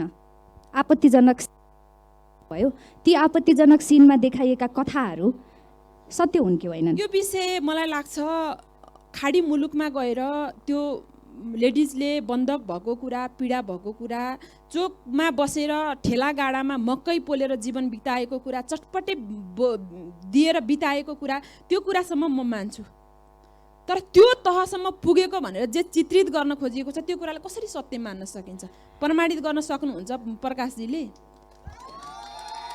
मैले बुझ्न खोजेको चाहिँ जुन तहको तपाईँले कुरा गर्नुभयो त्यो तहसम्म पनि पुगेका छैनन् भन्ने कुराको, तर त्यो तहलाई पनि त तपाईँको आइडियोलोजीले त तपाईँको वादले त रिप्रेजेन्ट गर्छ नि, होइन र? त्यो तहलाई रिप्रेजेन्ट गर्दैन मेरो वादले। हस्, धन्यवाद। हामी अरू प्रश्नका उत्तरहरूतर्फ लाग्यौँ। सायद साथीहरूले प्रश्नको उत्तर थाहा पाउनुभयो होला। धन्यवाद। थोरै यहाँ अघि एउटा प्रश्न आएको थियो अनेरा सोब्यू दीर्घायुको महासचिवलाई। हामी अनेरा सोब्यू सङ्गठनको हिजोको इतिहासलाई हेर्दाखेरि त्यो इतिहासदेखि अहिले वर्तमानसम्म आउँदाखेरि हामी सदैव चाहिँ यो सत्ता सरकारको चाहिँ हामी विपक्षमा, हामी जहिले पनि सडकको आन्दोलनको अग्रभागमा रहेको सङ्गठन हो भन्ने कुरा म यहाँहरूको बिचमा राख्न चाहन्छु। किनभने भन्दा यो फेरि मैले आज भनेर यहाँ दावा गरेर होइन, तपाईँले इतिहास पल्टाएर हेर्न सक्नुहुन्छ। हामीले हिजो हाम्रो चाहिँ सरकार हुँदा, हाम्रो मातृ पार्टी सरकारमा हुँदा पनि हामीले चाहिँ कुनै त्यस्ता खालका चाहिँ राष्ट्रिय अहितका कुरा, जनताको अहितका कुराको सन्दर्भमा त्यस्ता कुरा कुनै आउँदाखेरि हामीले जहिले पनि हाम्रै सरकारको विरुद्धमा पनि हामीले सडकमा आन्दोलन गरेको हो भन्ने कुरा म यहाँहरूको बिचमा राख्न चाहन्छु। र अहिले भर्खरको घटना पनि के हो भने हाम्रो मुलुकमा चाहिँ हजारौँ योद्धाहरूले चाहिँ हजारौँ चाहिँ मान्छेको चाहिँ रगत र पसिनासँग साटेर ल्याएको संविधानमाथि पछिल्लो चरण चाहिँ हामीले नै चाहिँ एउटा विश्वास गरेर पठाएको प्रधानमन्त्री केपी ओलीले त्यतिखेर जुन ढङ्गले चाहिँ तपाईँको चाहिँ प्रतिगमन गरे, जुन ढङ्गले संविधानमाथिको प्रहार गरे, त्यतिखेर पनि हाम्रो त्यो पार्टीको उहाँ नेता हुनुहुन्थ्यो, आदरणीय नेता हुनुहुन्थ्यो, प्रधानमन्त्री हुनुहुन्थ्यो। तर हामीले उहाँको विरुद्धमा निरन्तर रूपमा उहाँको विरुद्धमा हामी प्रतिगमनको विरुद्धको आन्दोलनमा हामी लाग्यौँ। अझै पनि तपाईँहरूलाई भन्नु पर्दाखेरि आज पनि हाम्रो चाहिँ मातृ पार्टी समाजवादी पार्टी चाहिँ सरकारमा छन्, तर त्यो सरकारमा रहेको हाम्रो पार्टीले यदि जनताको अहित काम गर्छ, यदि तपाईँको चाहिँ राष्ट्रिय अहित काम गर्छ भने हामी सडकमा निरन्तर आउँछौँ। किनभने भन्दा हाम्रो हिजोको इतिहास छ, हामी हाम्रो पार्टी भन्दा पार्टीको चाहिँ अहिले हामीले देखिरहेका छौँ नि त पछिल्लो चरण। अघि धेरै प्रश्नहरू पनि आयो, हामी चाहिँ युवाहरू अहिले पछिल्लो चरण के भइरहेको छौँ त? युवाहरू चाहिँ हामी साँच्चै नै हामी दावा गर्ने ठाउँमा छ कि छैन? अब हस्तक्षेपकारी भूमिका निर्वाह गर्ने हामीले चाहिँ पार्टीको हाम्रो नेतृत्वलाई चाहिँ हामीले दावा गर्ने, हामी पनि नेतृत्वमा आउन सक्छौँ भने त्यो दावा गर्ने त्यो ठाउँमा हामी छौँ कि छैन भन्दा हामीले एकदम गम्भीर समीक्षा गर्न जरुरी छ साथीहरू। तपाईँहरूलाई यो कुरा अप्रिय लाग्न सक्छ, तर म यो ठाउँमा उभिएर मैले भन्नुपर्दा, म यो ठाउँमा बसेर मैले आफूलाई चाहिँ समीक्षा गर्दा मैले आफूलाई आत्मआलोचित गर्छु कि मैले चाहिँ हाम्रो पार्टीका नेता अथवा हाम्रो अग्रजले भनेका हरेक कुरालाई चाहिँ मैले मान्छौँ कि गलतलाई गलत भन्छौँ कि अथवा गलतलाई पनि तपाईँको चाहिँ नेताले सही भन्दाखेरि त्यो सही भन्छौँ भन्ने त्यो यस प्रवृत्ति, हामी चाहिँ त्यो हनुमान प्रवृत्ति, नेताको वरिपरि रहने त्यो चाकडी बाज गर्ने त्यो खालको झुन्ड हामी निर्माण भन्छौँ कि भन्ने पनि यसो लागिरहेको हुन्छ। त्यस कारणले हामीले अहिलेको पुस्ताहरूले चाहिँ अब हामीले चाहिँ के सोच्न जरुरी छ भन्दा हामीले हाम्रा चाहिँ सबै कुराहरू हाम्रो विवेकलाई बन्धक नराखिकन हामीले हाम्रा कुराहरूलाई हाम्रा चाहिँ पार्टीभन्दा पनि माथि राखेर चाहिँ हामीले हाम्रा कुराहरू लान जरुरी छ भन्ने कुरा म राख्न चाहन्छु। र अघि एमसिसीको विषयको सन्दर्भमा हाम्रो के थियो भने डे 1 देखि नै हामी हिजो नेकपा को कालदेखि नै डे 1 देखि नै हाम्रो कुरा के थियो भने संशोधन सहितको चाहिँ एमसीसी पास हुन जरुरी छ। हामी एमसीसी को विरुद्धमा थिएनौँ। संशोधन सहितको एमसीसी पास हुनुपर्छ। त्यहाँ केही बुदाहरू आपत्तिजनक छ जुनले चाहिँ हाम्रो यो राष्ट्रलाई हित हुन्छ भन्ने त्यो आपत्तिजनक बुदाहरूमा संशोधन सहित चाहिँ जानुपर्छ भन्ने हाम्रो कुरा थियो। त्यसकारणले यो पछिल्लो चरणको चाहिँ यो तपाईँको चाहिँ जुन खालको संसदमा हामीले चाहिँ एउटा व्याख्यात्मक टिप्पणी सहितको पास भयो त्यो दिनसम्म हामी जबसम्म पास भएको थिएन त्यो दिनसम्म हामी एमसीसी को यो संशोधन सहितको एमसीसी को चाहिँ पक्षमा थियौँ, विरुद्धमा थियौँ। हामीले आन्दोलन गरिरहेका थियौँ। हाम्रो पार्टी नेताहरूको विरुद्धमा नै हामीले बोलिरहेका थियौँ। जब संशोधन सहितको व्याख्यात्मक टिप्पणी सहितको चाहिँ एमसीसी पास हुने कुरा आइसकेपछि यो कुरालाई हामीले स्वागत गरेका छौँ भन्ने कुरा पनि म यहाँहरूको बिचमा राख्न चाहन्छु। र हामी सधैँ यो चाहिँ हाम्रा नेताको चाकडी गर्ने अथवा सत्तामा हाम्रा नेताहरू पुगे अथवा हाम्रो पार्टी पुगे त्यसको चाकडी गर्ने होइनौँ। हाम्रो सङ्गठन भनेको अनेरा सोभि दीर्घायु हिजोको त्यो इतिहास रामकुमारी झाँक्रीले बोकेको त्यो इतिहास राजेन्द्र राईले बोकेको त्यो इतिहास बोकेको सङ्गठन अनेरा सोभि सदैव सडकमा हुन्छ, सदैव सडकमा छ भन्ने कुरा पनि पछिल्लो चरणको घटनाक्रमले तपाईँले थाहा पाइसक्नुभयो। हामीले प्रतिगमनको नाइकेलाई ढाल्यौँ। हामीले थुप्रै त्यस्ता खालका आन्दोलन गर्यौँ जुन आन्दोलनमा हामी सफल भयौँ। धन्यवाद। हस् धन्यवाद। भर्खरै हामीले आत्मआलोचनाको पनि कुरा गऱ्यौँ। पार्टीभित्रै नेतृत्वलाई पनि प्रश्न गर्ने खालको कल्चर पनि छैन, प्रश्न गर्ने कल्चर छैन भन्ने प्रश्न पनि आइरहेको थियो। सिन्ताजी अघिको प्रश्नको उत्तर। धन्यवाद। सबैभन्दा पहिला मलाई के कुरा भन्न लाग्यो भने हामी उमेरको उमङ्गमा छौँ। उमेर चाहिँ यस्तो सन्दर्भ हो जसले धेरै अर्थ राख्छ। हामी यस्तो उमेरमा छौँ जो हाम्रो उमेर समूहको सबैभन्दा बढी सक्रियतापूर्वक बिताउन सक्ने उमेर समूहमा छौँ। तर आज हामी यो समाजको नेतृत्व गर्छु भनेर हिँडिरहँदा आफूलाई सोधेको प्रश्नप्रतिको जवाफभन्दा बढी भन्न मन लागेका विषयहरू मात्रै प्रस्फुटन गर्ने परिस्थितिबाट चाहिँ हामी अगाडि बढ्नुपर्छ होला। कम्तीमा यतिबाट त सुरुवात गरौँ न आफूलाई परिवर्तन गर्न। मलाई यो कुरा चाहिँ मेरा यहाँ स्टेज सेयर गर्नुभएका साथीहरूलाई अनुरोध पनि गर्न मन लाग्यो। र अघि प्रश्न गर्नुभएको थियो महिलालाई नेतृत्वमा कसरी विकसित गर्नुहुन्छ र पुस्तकको कर वृद्धि भएका बेला तपाईँहरूले प्रश्न किन गर्न सक्नु भएन भनेर भन्नुभएको थियो। महिलालाई नेतृत्वमा ल्याउने विषयमा मैले संक्षिप्तमा भन्न चाहन्छु।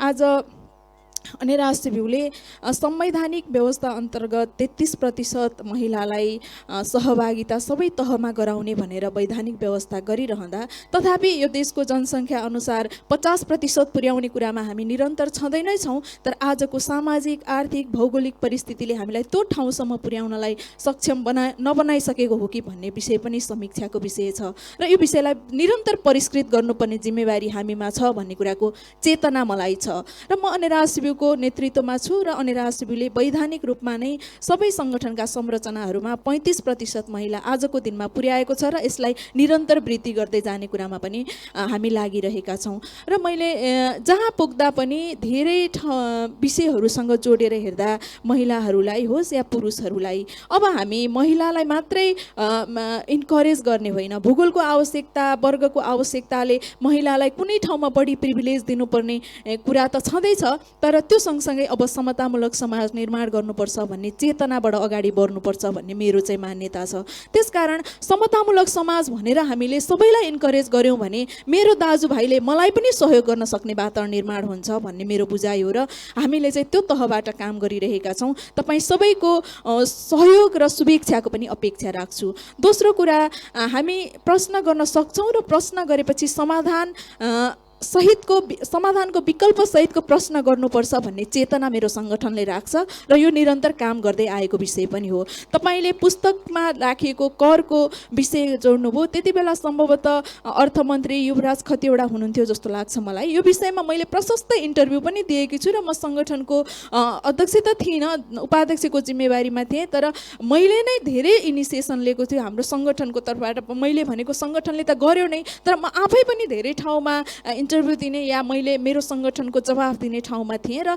यो विषयलाई निरन्तर अगाडि बढाएर पछि यो विषय चाहिँ परिमार्जित भएको कुरा पनि मैले तपाईँलाई जानकारी गराउन चाहन्छु। त्यसकारण हामी सङ्गठनभित्र गर्ने प्रश्नका स्वरूपहरू फरक हुन्छन् र बाहिरका परिस्थितिसँग र बाहिरका अन्तर्पार्टी गर्ने प्रश्नका स्वरूपहरू परिवर्तन फरक ढङ्गका हुन्छन्। यो स्वाभाविक कुरा छ। हामी सङ्गठनको एउटा विधान नियम र स्वतन्त्रता सहितको अनुशासनमा हुन्छौँ। स्वेच्छाचारिता हाम्रा लागि मान्य छैन र आजको समाजको आवश्यकता हो जस्तो पनि मलाई लाग्दैन। त्यसकारण स्वतन्त्रता अनुशासनको दायराभित्र रहनुपर्छ भन्ने कुरालाई मनन गर्दै सङ्गठनभित्र पार्टीभित्र पनि प्रश्न गरिरहेका हुन्छौँ र समाधान खोज्ने प्रयास गरिरहेका हुन्छौँ। निरन्तर सङ्घर्षमा नै हुन्छौँ। हामी चाहिँ राजनीतिसँग जोडिएका व्यक्तिहरू यहाँ छौँ। सङ्घर्ष चाहिँ हाम्रो जीवनको अर्को पर्याय हो। आज मैले मेरो सङ्गठनको जीवन बिताएको सङ्गठनसँग जोडिएको मात्रै 20 वर्षभन्दा बढी लामो समय भइसक्यो। यो निरन्तर सङ्घर्षको उपज हो। आज म सङ्गठनको पहिलो जिम्मेवारीमा छु। त्यस अर्थमा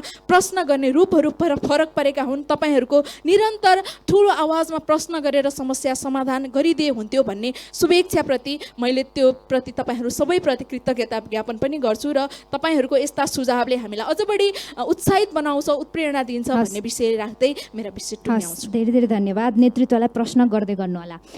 पुनमजी कहाँ आउन चाहे मैले तपाईँलाई प्रश्न त अलरेडी छ एउटा अर्को पुस्तालाई कतिको तयार गरेर राख्नु भएको छ त डडेलधुरा भन्ने प्रश्न त छँदैछ। त्यो सँगसँगै एउटा अर्को प्रश्न निकै महत्त्वपूर्ण प्रश्न छुट्याएछु कि मैले। तपाईँ निकट भएको राजनीतिक दलमा यस्ता महिलाहरू कोटाबाट अघिल्लो महाधिवेशनमा लड्नुभयो जसले प्रत्यक्ष लड्न सक्ने सामर्थ्य राख्नुहुन्थ्यो, तर पनि उहाँहरू महिला कोटाबाट लडिराख्नु भएको छ। तपाईँ र अरू महिलाहरू जो सशक्त हुनुहुन्छ आफ्नो सङ्गठनभित्र तपाईँहरूले कसरी आवाज उठाउनु भयो? किनभने यो त महिलावादी आन्दोलन जसरी अगाडि बढिराखेको थियो एउटा ठुलो प्रश्न चिन्ह खडा गरिदियो तपाईँहरूको पार्टीको तपाईँहरूको सङ्गठन निकट पार्टीभित्र भएको महाधिवेशनले। यसलाई कसरी समाधान गर्ने? किनभने ती व्यक्तिहरू फेरि पनि महिला कोटामा आयो भने त हामी जस्ताहरूलाई त आउन मन लाग्यो भने के थाहा गाह्रो पर्ला जस्तो देखियो। यसमा पनि अलिकति प्रश्नाइदिनुहोस् न। र यो चाहिँ अन्तिम प्रश्न। धेरैजना साथीहरू अलिकति अल्छी गरेर बस्नु भएको हो कि क्या? अलिक सिधा गरेर बसौँ, अन्तिम उत्तर सुनौ है। थ्याङ्क यू भेरी मच दुईजनालाई नै। पहिलो क्वेसन चाहिँ म आफूलाई नै गरिएको उत्तर दिँदछु है, त्यसपछि चाहिँ व्यवस्थाको कुरा गरौँला। डडेलधुराको कतिजना चेलीहरूको चाहिँ जीवन यहाँको कारणले परिवर्तन भयो भन्ने उत्तर चाहिँ म दिन चाहन्छु। म त्यो जीवन परिवर्तन गर्छु भनेर अहिलेसम्म सडकमा नै छु, त्यो नीति बनाउने ठाउँमा म पुगेको छैन। त्यो सडक तताउँदै गर्दा चाहिँ मैले धेरैचोटि तताएको छु। मैले डडेलधुराको मात्र होइन, अछाममा आफ्नै कार्यक्षेत्रमा सुन्तली धामीको रेप हुँदाखेरि हामीले सडक तताएका थियौँ पद्मकन्या अगाडि। त्यसपछि उहाँको चाहिँ न्यायिक प्रोसेस अगाडि बढ्यो। अनि निर्मलाको कञ्चनपुरको केस आउँदै गर्दा पनि हामी धेरैचोटि सडक ततायौँ र स्टिल त्यो मुद्दा अब निर्णयमा चाहिँ पुगेको छैन। तर अब अन्तर्राष्ट्रिय स्तरमा नै अन्तर्राष्ट्रिय अदालतमा नै गएको छ।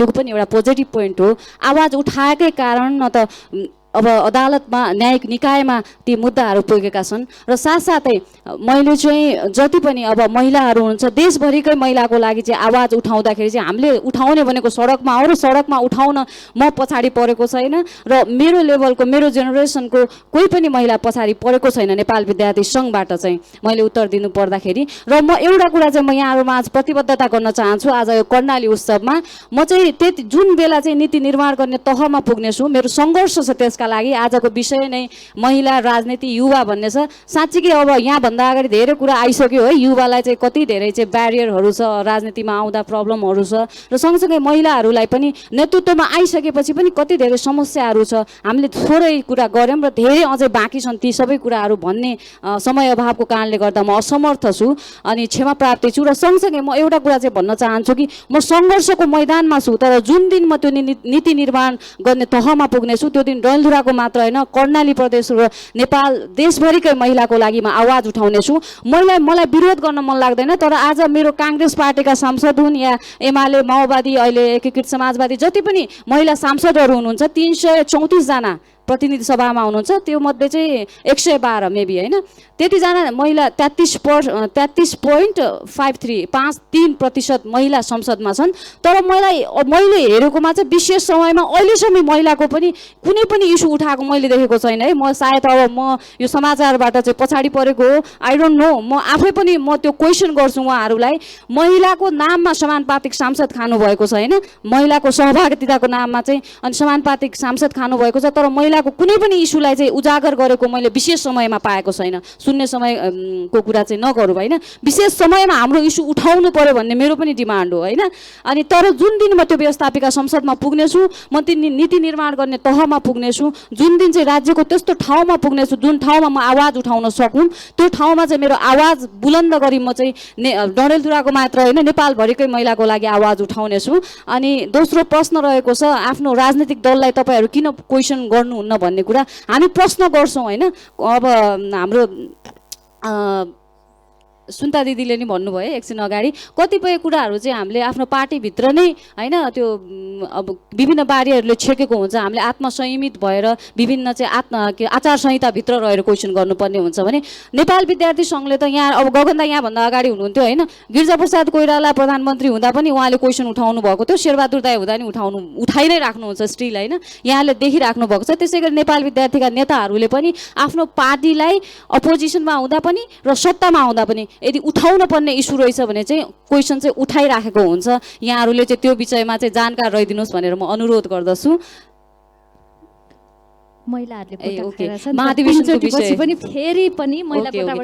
हजुरको क्वेसनको लागि चाहिँ म आफैले पोखरामा आन्दोलन गरेको थिएँ है, म महाधिवेशन हारेको मान्छे। अनि मेरो कोटामा सांसद लड्दै गर्दा म चाहिँ खुल्लाबाट लडेँ, सांसद चाहिँ महिला कोटाबाट लड्नुभयो, शारदा दिदी हुनुहुन्थ्यो होइन, मैले आफैले क्वेसन गरेको मान्छे हो म। तपाईँ सक्षम हुनुहुन्छ, अब 2 चोटि सांसद भइसक्नु भयो, तपाईँ किन महिला कोटामा लड्नुहुन्छ? महिला कोटामा चाहिँ एउटा सीमान्तकृत वर्ग जसलाई चाहिँ साँच्चीकै चाहिँ अब त्यहाँ पुग्नको लागि चाहिँ इकोनोमिकल्ली अब सामाजिक रूपमा हरेक क्षेत्रमा चाहिँ गाह्रो छ, उसलाई लडाउने हो हामीले भनेर मैले नै आफै क्वेसन गरेको थिएँ। म आफै त्यो युद्धमा छु होइन, मैले आफै त्यो आवाज उठाइराखेको छु कि महिला कोटामा चाहिँ अलिकति चाहिँ पिछडिएको वर्ग सीमान्तकृत वर्गलाई चाहिँ लडाऊँ, हामी आफू सशक्त र सक्षम व्यक्ति चाहिँ खुल्ला कोटामा लडौँ भनेर चाहिँ मैले आफै आवाज उठाएको थिएँ र त्यो मेरो पनि मुद्दा रहेको छ। अब यसको उत्तर चाहिँ दिनको लागि चाहिँ म पनि त्यो काङ्ग्रेसको चाहिँ अब त्यो नीति निर्माण तहमा पुग्नुपर्छ, म त्यो तहमा पुगेको छु जस्तो मलाई लाग्दैन। Thank you very much. पुग्ने कामना हामी सबैको छ है। हस्, थ्याङ्क यू भेरी मच। आजको प्यानललाई यहीँनिर नै समाप्त गरौँ होला, धेरै प्रश्नहरूको उत्तर पनि पाइयो। 2 मिनटमा सकाउँ है त। मेरो छुटेको मिस भएको क्वेसनको म जवाफ दिन चाहन्छु। पहिलो कुरा, सङ्गठनमा सहभागिता, महिला सहभागिताको प्लानिङ के छ भन्ने कुरा। यहाँ 21औं राष्ट्रिय सम्मेलनभन्दा अगाडि अनेरा सोभिक क्रान्तिकारीमा हामीले छात्रा विभाग भनेर गठन गर्छौँ र छात्रा सहभागिताको विषय गर्छौँ विद्यार्थी सङ्गठन भएको कारणले। त्यसमा व्यवस्थित प्लानिङ हामीसँग थिएन। 21औं राष्ट्रिय सम्मेलनको तयारीका बेला म विधान समितिमा थिएँ। विधान समितिमा 33% महिला सहभागिता गर्नका लागि हामीले विषय उठान गऱ्यौँ र त्यसलाई विधान सम्मेलनबाट पास गऱ्यौँ र 22औं राष्ट्रिय सम्मेलनबाट त्यसलाई 35% सहभागिता गर्ने भनेर हामीले त्यो कुरा टुङ्गाएका छौँ र अनेरा सोभिक क्रान्तिकारीको हरेक तहमा 35% सहभागिताको कुरा यो विधानले सुनिश्चित गरेको विषय हो।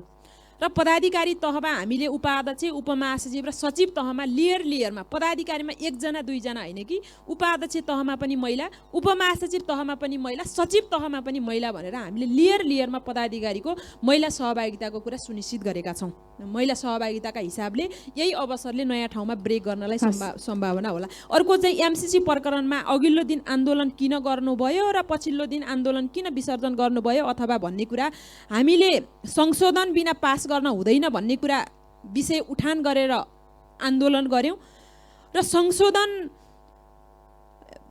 व्याख्यात्मक टिप्पणी 12 बुँदे व्याख्यात्मक टिप्पणीको कुरा आइसकेपछि र त्यसलाई क्याबिनेटले निर्णय गरेर संसदमा टेबल गरेर संसदले त्यो कुरालाई पास गरिसकेपछि त्यो कुरा जायज लाग्यो र आन्दोलनलाई हामीले ब्याक गऱ्यौँ। र त्यहाँ किन भयो भन्ने कुरा चाहिँ अघिल्लो सुरुको दिनको आन्दोलन र अन्तिम दिनको आन्दोलनको 2टा क्लिप मिलाएर त्यो भिडियोमा आएको रहेछ। त्यो विषयलाई जसरी बुझ्नुहुन्छ स्वतन्त्र छ, यो विषयमा मेरो छुट्टै टिप्पणी केही पनि छैन। अर्को कुरा, ट्याक्स पेयरको कुरा, उसमा लगाएको बुकमा लगाएको ट्याक्सको कुरा चाहिँ हामीले त्यति बेला विषय उठान पनि गऱ्यौँ। त्यो विषयमा सुन्ताजीले विषय राखि पनि सक्नुभयो र तर हरेक विषय चाहिँ मिस भइरहेको जस्तो विद्यार्थी आन्दोलन गर्दै गर्दै गर्दाखेरि कतिपय जेन्युन इस्युहरू छुटिराखेको जस्तो फिल हामीलाई पनि हुन्छ। त्यो विषयलाई हामीलाई चाहिँ एउटा यो विषय उठान गर्ने उहाँहरूको ठेकेदारी हो र हामीले विषय उठान गर्न हुँदैन। तपाईँहरूले नि कतिपय मिस भएका विषयहरू प्रश्न गरेर झकझकाएर सचेत गरेर गर्नुभयो भने हामीलाई पनि लिड हो। कतिपय छुटेका एजेन्डाहरूमा पनि यहाँहरूको सहभागिता सहित हामीले त्यो एजेन्डा कार्यान्वयन गर्न पाउँदाखेरि हाम्रा लागि पनि सुखद कुरा हुन्छ। त्यसो भएर प्रश्न गर्दाखेरि नसकेका विषय गर्दै नसकेका विषयहरूको सन्दर्भमा हामी जवाबदेही लिन्छौँ। कतिपय कुरा हामी पनि मान्छे हो र कतिपय काम गर्दै जाँदाखेरि भएका मिस्टेकहरूका सन्दर्भमा तपाईँहरूले पनि झकझकाउने र खबरदारी गर्ने अधिकार यहाँहरूलाई पनि छुट्छ भन्ने कुरा राख्दै यो अवसर प्रदान गर्नुभएकोमा कुडा कर्णाली आयोजक समिति र यहाँहरू सबैलाई धेरै धन्यवाद ज्ञापन गर्दै बिदा हुन्छु। धन्यवाद। पक्कै पनि युवाका मुद्दाहरू, महिलाका मुद्दाहरू, कर्णालीका मुद्दाहरू मूलधारको राजनीतिमा पुर्याउने, ती मुद्दाहरूलाई पुर्याउने जिम्मेवारी तपाईँहरूमा पनि छ। अब आउने चुनावमा चाहिँ मुद्दामा चुनाव लडियोस्, त्यो कुरा पनि राखिदिनु होला तपाईँहरू नजिक भएका पार्टीका नेतृत्वहरूलाई। अब आउँदै गर्दाखेरि महिलाका मुद्दाहरूमा बोल्यो भने महिलाका मुद्दामा राजनीति गर्नु पर्यो, अरू विषयमा होइन। युवाको मुद्दामा राजनीति गर्नु पर्यो, कर्णालीको मुद्दामा राजनीति गर्नु पर्यो भनेर भनिदिनुहोस् होला हामी सबैको तर्फबाट। यति भन्दै आजको प्यानल निकै रमाइलो भयो। मलाई चाहिँ तपाईँहरूलाई पनि रमाइलो लाग्यो होला भन्ने अपेक्षा गरेको छु। प्रश्नहरू लेखेर पठाउनु होला र यति भन्दै आजको सेसनलाई यही अन्त गऱ्यौँ। नमस्कार सबैजनालाई, धन्यवाद। उमेरको उमङ्ग कृपया सम्पूर्ण वक्ता तथा सञ्चालकज्यूलाई स्टेजमै बसिदिनु हुन म हार्दिक अनुरोध गर्छु। वक्ताहरू हुनुहुन्थ्यो सुनिता बराल अध्यक्ष अनेरा सुब्यू, पञ्चायत सिंह अध्यक्ष अनेरा सुब्यू, क्रान्तिकारी आरती लामा महासचिव अनेरा सुब्यू, पुनम भट्ट भट्टराई नेता नेपाल विद्यार्थी सङ्घ र सञ्चालन गर्नुभएको थियो प्रकृति भट्टराई बस्नेतले। उमेरको उमङ्ग सत्रका वक्ता तथा सञ्चालकज्यूहरूलाई नासो प्रदान गरिदिनुको निम्ति कर्णाली उत्सवका आयोजक समिति सदस्य भरत गौतमज्यूलाई म हार्दिक अनुरोध गर्दछु। कृपया यहाँहरू पनि आफ्नो स्थानमा बसिदिनु हुनुको निम्ति अनुरोध छ। भरत गौतमज्यूलाई म नासो प्रदानका लागि हार्दिक अनुरोध गर्छु। ल ग्रहण गरिदिनु हुनुको निम्ति यहाँहरूलाई अनुरोध गर्छु। यो कर्णालीको नासोभित्र यहाँका स्थानीय हाम्रो चाहिँ मार्सी चामल, जुम्लाको सिमी, जौको आटो समावेश गरेका छौँ। अबको केही समयमै हाम्रो 3 दिने कर्णाली उत्सव कुडा कर्णालीका 2078 को औपचारिक रूपमा हामीले समापन कार्यक्रम सुरुवात गर्नेछौँ। यहाँहरू बसिदिनु होला र यहाँहरूलाई अनौठो लाग्न सक्छ। यहाँनिर वक्ता र सञ्चालकको लागि चाहिँ कुर्सी भयो, त्यहाँनिर एउटा छुट्टै कुर्सी छ, यो के को लागि भन्ने यहाँहरूलाई लाग्न सक्छ। यहाँहरूको जानकारीको लागि हामीले कर्णाली उत्सवको तेस्रो संस्करणबाट एउटा नयाँ अभ्यासको हामीले प्रारम्भ गरेका छौँ। बाहिर व्यक्तिहरूमा पनि कार्यक्रमको पहुँच पुग्नुपर्छ भनेर हामीले नयाँ अभ्यासको चाहिँ सुरुवात गरेका हौँ र यहाँका हरेक वक्ता तथा सञ्चालकले बोलेको कुरालाई चाहिँ बाहिर व्यक्तिहरू समक्ष पुर्याउनका निम्ति हामीले दोभाषीको व्यवस्था गरेर उहाँहरूसम्म कार्यक्रममा भए गरेका गतिविधिहरूलाई पुर्याउने प्रयत्न गरेका छौँ।